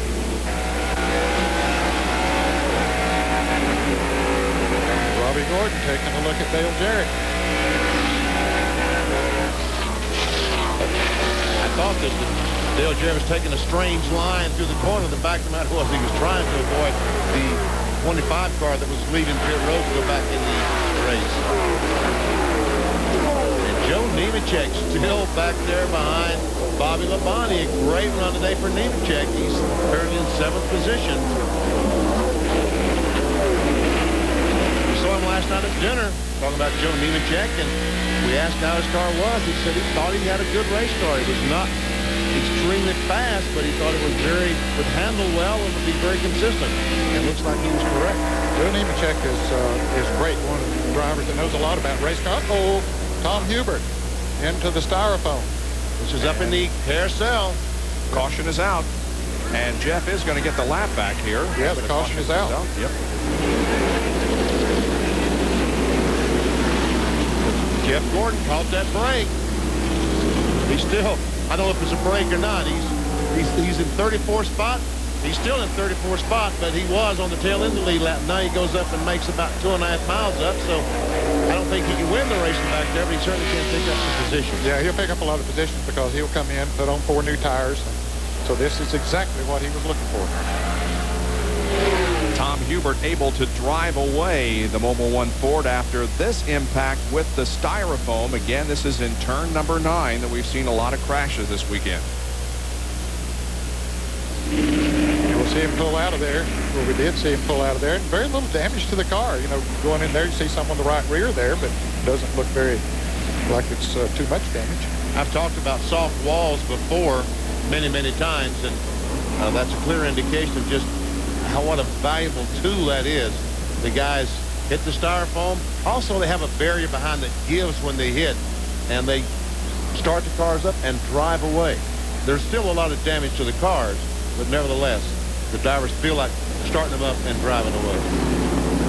This is Hubert's 6th NASCAR Winston Cup start here today. He had 3 starts at Sears Point, 1 here at Watkins Glen in 1998, and his other Winston Cup start was at Las Vegas last year.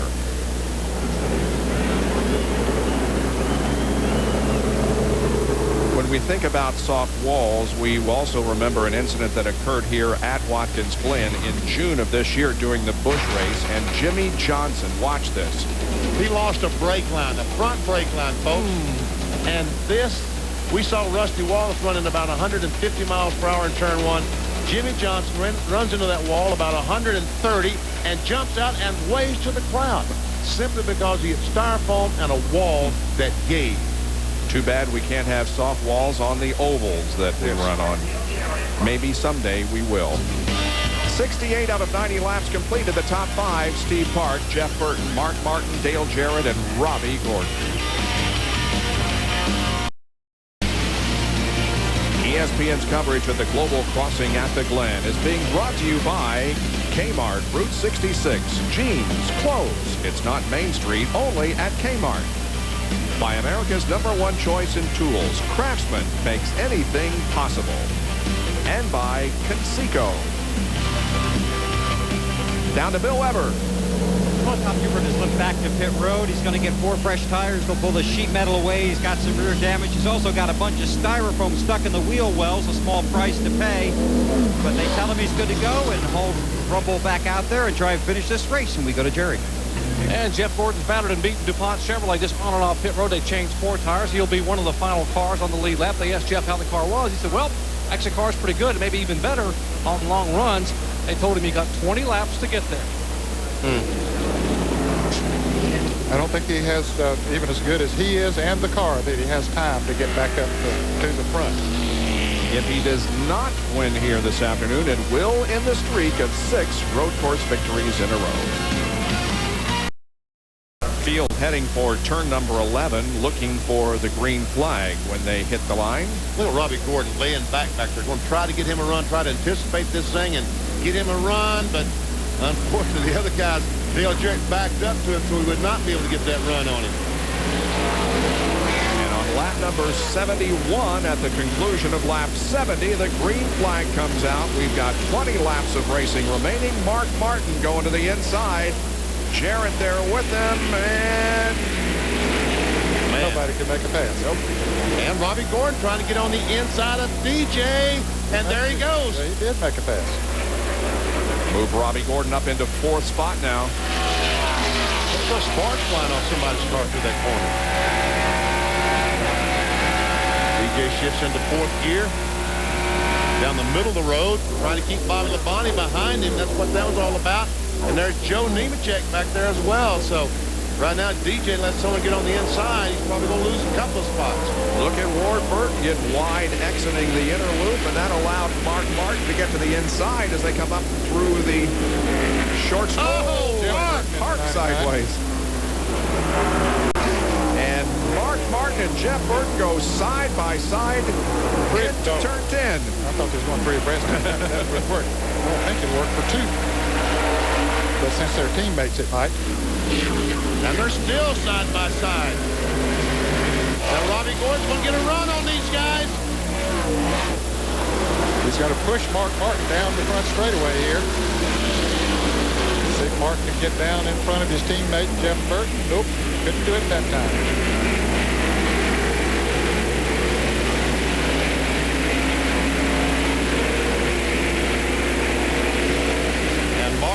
Jeff Burton, Mark Martin, Jeff Burton battling for that second spot has allowed Steve Park to pull out about a second lead on them. He's loving that. Look back in his rearview mirror and say, go on, get side to side again, fellas. Please do this for another 18 or 19 laps or 20. Well, there is some tight racing. There's Nemechek all over the 18 of Bobby Labonte. Battle for 6th.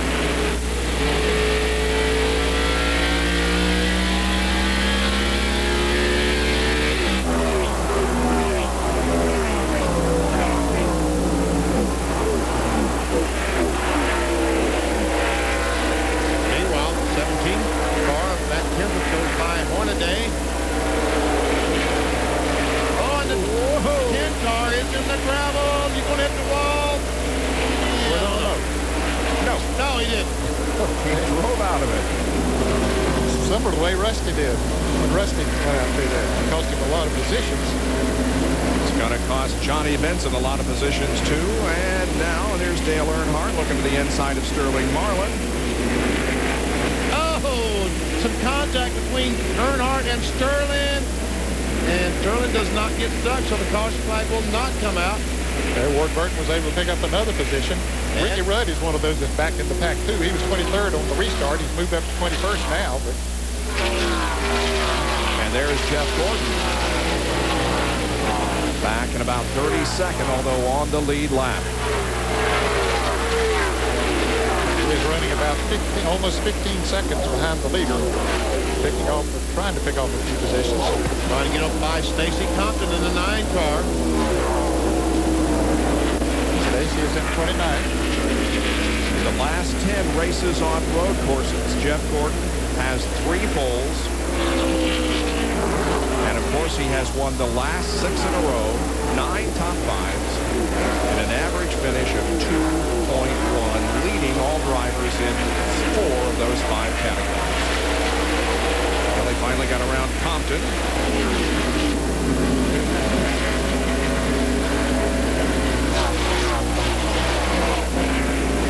Rusty Wallace is coming down pit road. And I think he got off track here a little bit ago. Rusty heads down and apparently has a flat tire. Let's take a look at him here now. And looked like the right front tire might have been flat because he just couldn't make that turn, Jerry. They're not sure which one it might be, Ned. They think it might be in left front. It could be in right front. They're going to go ahead and change all four anyway, rather than take a chance on Rusty Wallace possibly having a tire go down because it's leaking air, come apart, and him bounce off one of these guardrails around here. They're going to change all four tires. The right rear tire's on, and he's away. This is exactly what we talked about at the top of the show. You can slide off, have a flat tire, slide off the track, running up there in the top 15 he was. Now he's going to be back in 34th position. With 16 laps to go in the race. And as Steve Park goes by the start-finish line, he has led the most laps. He has won the Gatorade Front Runner Award. The first time he's ever done that in his career. $10,000 bonus. But meanwhile, he's telling those Roush-Keteers, just please, guys, keep racing. Mark Martin's still trying to get around his teammate Jeff Burton. Thought he had a run on him there going into turn one, but that didn't quite work. Steve Park has led 38 laps. Bobby Labonte and Jeff Burton have both led 14. Ricky Rudd 3, Dollenbach 2, Martin 2, and Robbie Gordon has been out front for one circuit. Well, will Steve Park drive to victory here at Watkins Glen? He'll be back in a moment. Steve Park continues to lead the global crossing at the Glen. Second place is Jeff Burton, and third place is Mark Martin. On board with Jeff Burton, the Parts Plus onboard camera out the back bumper. He looked back at Mark Martin, car in third spot. Couple of baseball games coming up tonight on Sunday Night Baseball presented by Gum Out. 8 o'clock on ESPN, it's the Reds against the Cubs. And then on ESPN2, the New York Yankees against the Anaheim Angels. For more information, log on to ESPN.com.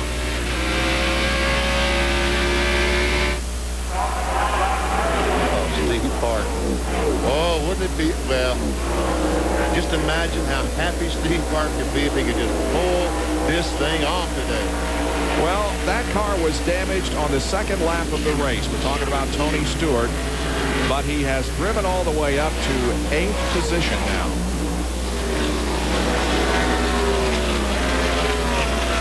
See, Robbie Gordon has moved into that 4th spot. Well, he had done that before, hadn't he? Yeah. Did it on the restart. Yes. Has maintained that spot, losing a little bit to Mark Martin, who is in third, but he's doing a good job of holding off Dale Jarrett and Bobby Labonte. Tony Stewart is driving the same car that he finished 10th in at Sears Point, leading 2 laps after starting 4th. Steve Park, meanwhile, his best career finish was earlier this year in Atlanta. He finished 4th. Ever see Bobby Labonte there at the Interstate Battery Pontiac? Ned and I talked about at the top of the show 3 races that he has coming up the remainder of the year. Here, the night race at Bristol, and Talladega. 3 big hurdles he's got to get over. And I tell you what, he has run this race today almost flawless. Ran a very smart race, no question about it. He's got his 5 bonus points for leading a lap. Neither Dale Jarrett nor Dale Earnhardt, his closest pursuers in the point standings, have led. So he's keeping the thing on the road and doing exactly what he needs to do. Labonte did start from pole position, although starting positions were awarded as a result of owner points because rain washed out qualifying on Saturday, and then they rescheduled for Sunday, and it was, or rather Saturday, and it was also rained out then. Steve Park, you can tell he's really trying because each time down in turn 1, that Benzoil Pontiac smokes that right front just a little bit as he buries that thing down in the corner. Steve Park is driving as hard as he possibly can right now. Bill Weber's with Paul Andrews, who awaits a possible victory by his driver. Paul, you told me earlier in the day you guys came here on a mission. Your car is superb. Can you hold off the rest of the guys? Well, it looks like we can. You know, right now we're pulling away a little bit, but we know we still got about another 12 laps to go here. So, you know, we could start falling off and they could start getting better. But I think we can hold them off. You know, it's pretty. You got a first-time potential winner right there, getting ready to take the checkered, and he'll do everything he can do to stay in front. He's been very quiet today. He has been quiet. You know, when you got a good car, there's no need to talk. We've just been telling him what's going on, tell him where the cars are, and tell him how he's running, you know, and we haven't touched the car all day. It's been perfect. Okay, that's Paul Andrews. He's the crew chief for Steve Park. Now pay attention to this as they make a change for position on the track with Park going into second place. Paul Andrews Cruz was crew chief when Alan Kowicki got his first win in 1988. He was crew chief for Jeremy Mayfield's first win in 1998. He could be the crew chief today for Steve Park's first win. That would be the Winston Cup hat trick. And I'm sure that he didn't want to look in his rearview mirror and see that 6 car past the 99 car, because he's been, as Paul Andrews said, he's been pulling away a little bit from that 99 car.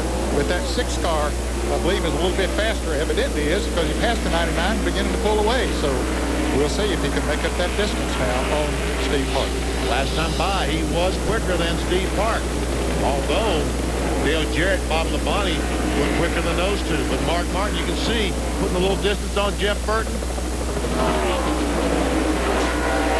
They will do the S's. Next time around, they will complete lap number 80. We got 10 to go here at Watkins Glen. Check the speed this lap as they hit the line. Well, the fastest car on the racetrack was Mark Martin. Whoop, the 20 car. And once again, Steve Park, we saw that trail of smoke where he knows it now that Mark Martin is gaining, so he really drove it down in turn 1.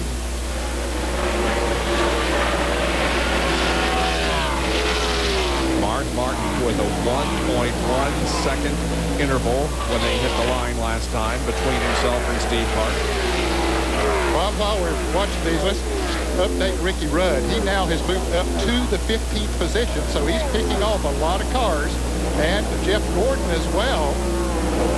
Ricky Rudd working on Bill Elliott right now. As you see, trying to take that 14th, well, actually 13th. He moved around Kenny Wallace, so he's trying to move up to the 13th position.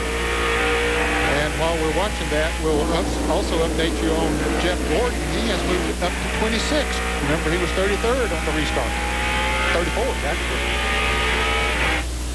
And Ward Burton is currently shown in the 23rd position. So he's been able to pick up a lot of positions.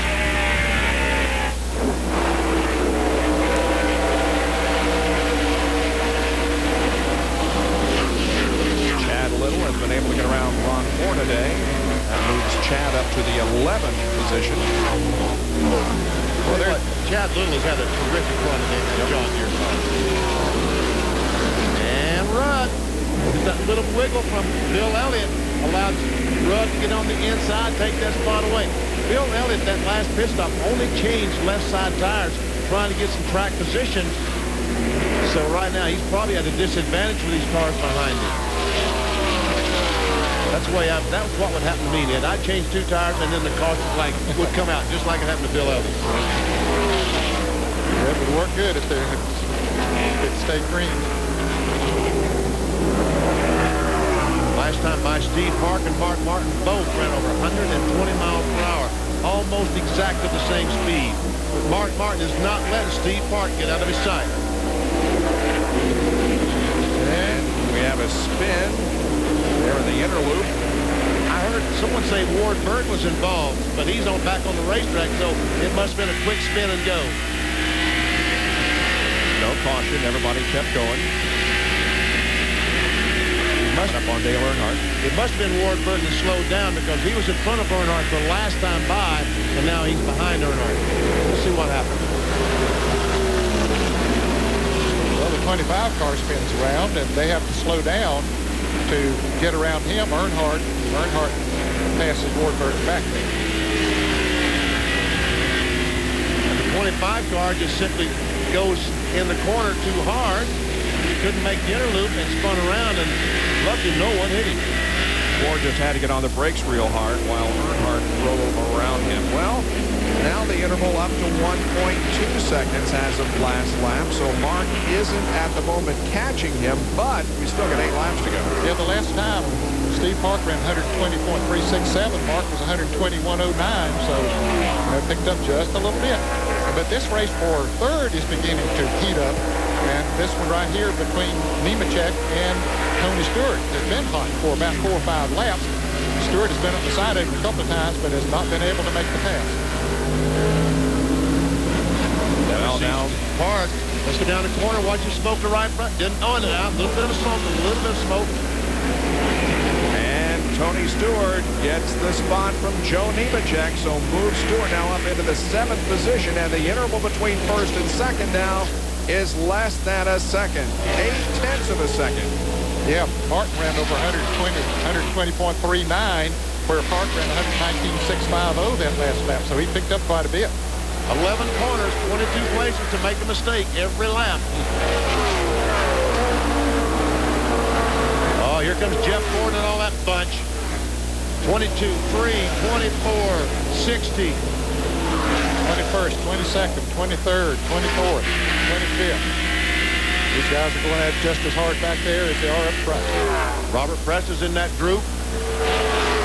Elliott Sadler's in that group. And we see Jeff Gordon on the inside of Earnhardt. Meanwhile, back to the lead, and Mark is right there. Mark right there, just 2 car lengths behind. Jeff Burton's car is not working quite as good right now because that group has caught him as if he likes to break up Steve Park. Benny said he's been doing it every time. Well, it didn't look like he did that. Well, a little bit, maybe. Mark was faster that last lap, 120.3 compared with Park's 119.7, and Mark further reduced the interval down to less than half a second.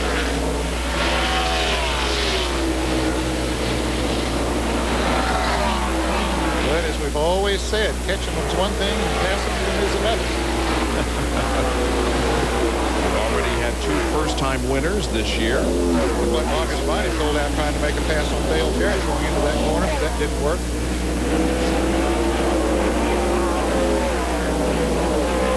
Great run today for Robbie Gordon, that 13 car, as we see Bobby Labonte, the NASCAR Winston Cup points leader.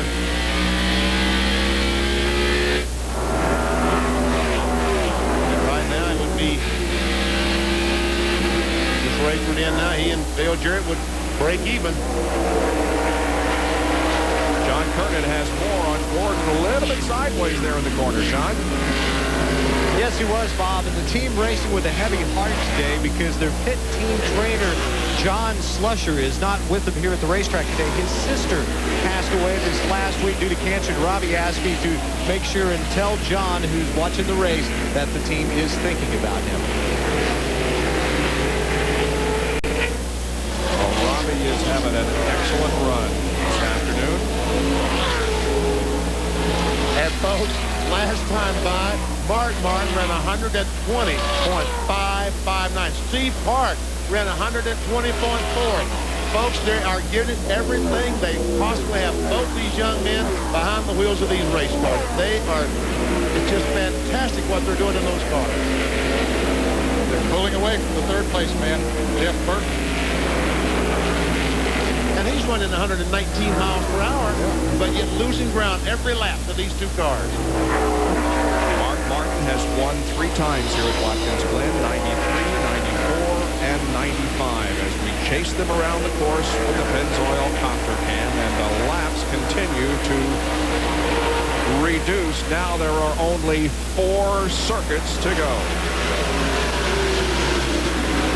Mark, he's trying to dive under Park. He's just getting out of the mirror, out of the sight, trying to make Steve Park driving that corner a little bit too hard.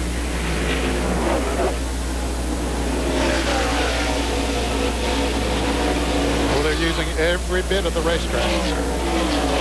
All those run-out areas and whatever they need. One car down the straightaway. It's obvious that Richie Gilmore and all the guys have made some terrific horsepower for Steve Park. But Mark Martin with that Roush engine, equally as strong.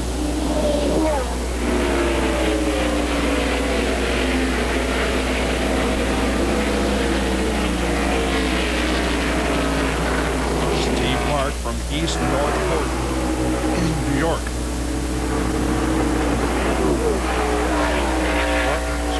Seems to be really working well. He's able to keep it right down on the bottom groove. Well, Steve Park is too, but boy, Park is moving in closer. He's going to try to make him make a mistake. Just 3 circuits to go now. Paul Andrews watches on. On Mark once again, he gets out. No, couldn't quite make it. That looks like from here back to turn 9, the carousel that Steve Park is a little bit better than Mark Martin. But from 9 to the start-finish line, it appears to me like Martin is better than Steve Park. So Mark's got 2 more chances. Bobby Labonte has passed Dale Jarrett. And now Tony Stewart right behind Dale Jarrett. Out on the back stretch. And Stewart will go to the inside. They just fought away. DJ lost 10 points, 9 points. That left. All right, they head for turn number 10 once again. That is Rusty Wallace running right ahead of them in 34th position, still on the lead lap. Remember, he made a green flag pit stop, unscheduled pit stop after getting off course. Oh, once again, Park gets a little loose, and that might be just enough for Mark Martin to get a run and get under him in turn 1. Can he? See, Rusty Wallace got completely out of the way. He did not want to affect the outcome of this race. Not able to do it that time, and he'll have one more opportunity if he's going to pass in turn 1. Mark Martin is using a little bit more racetrack than Steve Park. He's using all the runoff in turn 1, that right area. Really letting that car go up on it. That last lap mark was just a little bit faster than Steve Park. Bobby Labonte now moving up on Robbie Gordon. He really put the pressure on him going into turn 1. Let's see what he does now as he go into the interloop. Gordon's best career finish was here at the Glen in '97. He finished 4th, and that's where he's running right now, but he is under fire from Bobby Labonte. Here they come once again out of corner number 9.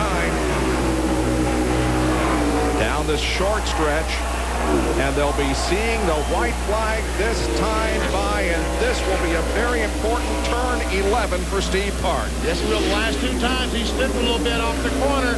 Use all the track now, Steve. Let her go up there. There you go. Good exit. Very good exit. There's the white flag. One more lap to go. Will Mark Martin try to make his move here going into turn number 1? He cannot make a move. Park did not slide that right front. Steve Park is headed toward his first NASCAR Winston Cup victory, but let's not give it to him yet. Mark Martin, we saw the last couple laps. He has some good power in that number 6 car. He might be able to get in the inner loop a little bit harder than Park, can he? Doesn't look like it. Can you imagine what's going through Steve Park's mind right now? He has a good entry and exit from the inner loop. Mark Martin remains a couple of car lengths behind. He's got this long sweeper here. Turn 9, a straightaway, and 2 more, and then the checkered flag. Both of those drivers just absolutely driving their heart out. I'm telling you what, to get it everything they possibly have in their body, trying to get to a victory lane. Through turn number 10. One more to go. And Steve Park is going to do it. Steve Park is going to win the Global Crossing at the Glen, his first NASCAR Winston Cup victory in his 77th race. The cars cross the line. Robbie Gordon finishes 4th, equaling his best career finish. Bobby Labonte, the pole sitter and points leader, is 5th. Tony Stewart ends up 6th. Dale Jarrett is 7th. And Ricky Rudd comes home 11th. Chad Little with a good run in 12th. Kenny Wallace finishes 14th. Hornaday in substitution for Terry Labonte is 15th. Bill? Well, Paul Andrews shaking hands like a presidential candidate that has just received the nomination. Congratulations. You got Steve Park to victory lane. The 3rd time you've taken a driver to his first Winston Cup win. Yeah, man, that's pretty cool. You know, we've been a rough year this year. You know, we've kind of down on ourselves because we've been beating ourselves up. You know, we're 18th in points. And, you know, we could be better than this. No, we should be better than this. We had some little crazy things happen to us. But, you know, we knew we've always had good cars. We knew we had a good driver behind us, and we just had the right equipment. We just needed to make it happen, you know, and we did here, and that's awesome. A handshake from Robin Pemberton. Obviously, you guys have worked so hard at this. He beat one of the best, too, in Mark Martin to get it. You know, exactly right. And you knew when Mark Martin's behind you, he's going to treat you right, treat you fair, wasn't going to do anything dirty, and I think that meant a lot, you know. Even when Burton was back there, you know, I was kind of worried about Mark a little more than Burton because I knew his stuff was the last run there was a little bit better than ours, a little bit better than Burton, so I thought he was the one who was going to come, and he drove it clean, and that's awesome, man. Steve's done a great job.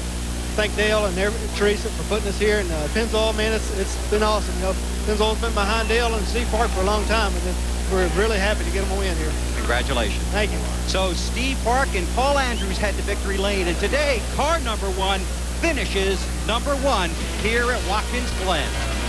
He's the 13th winner in 2000, the most since there were 4.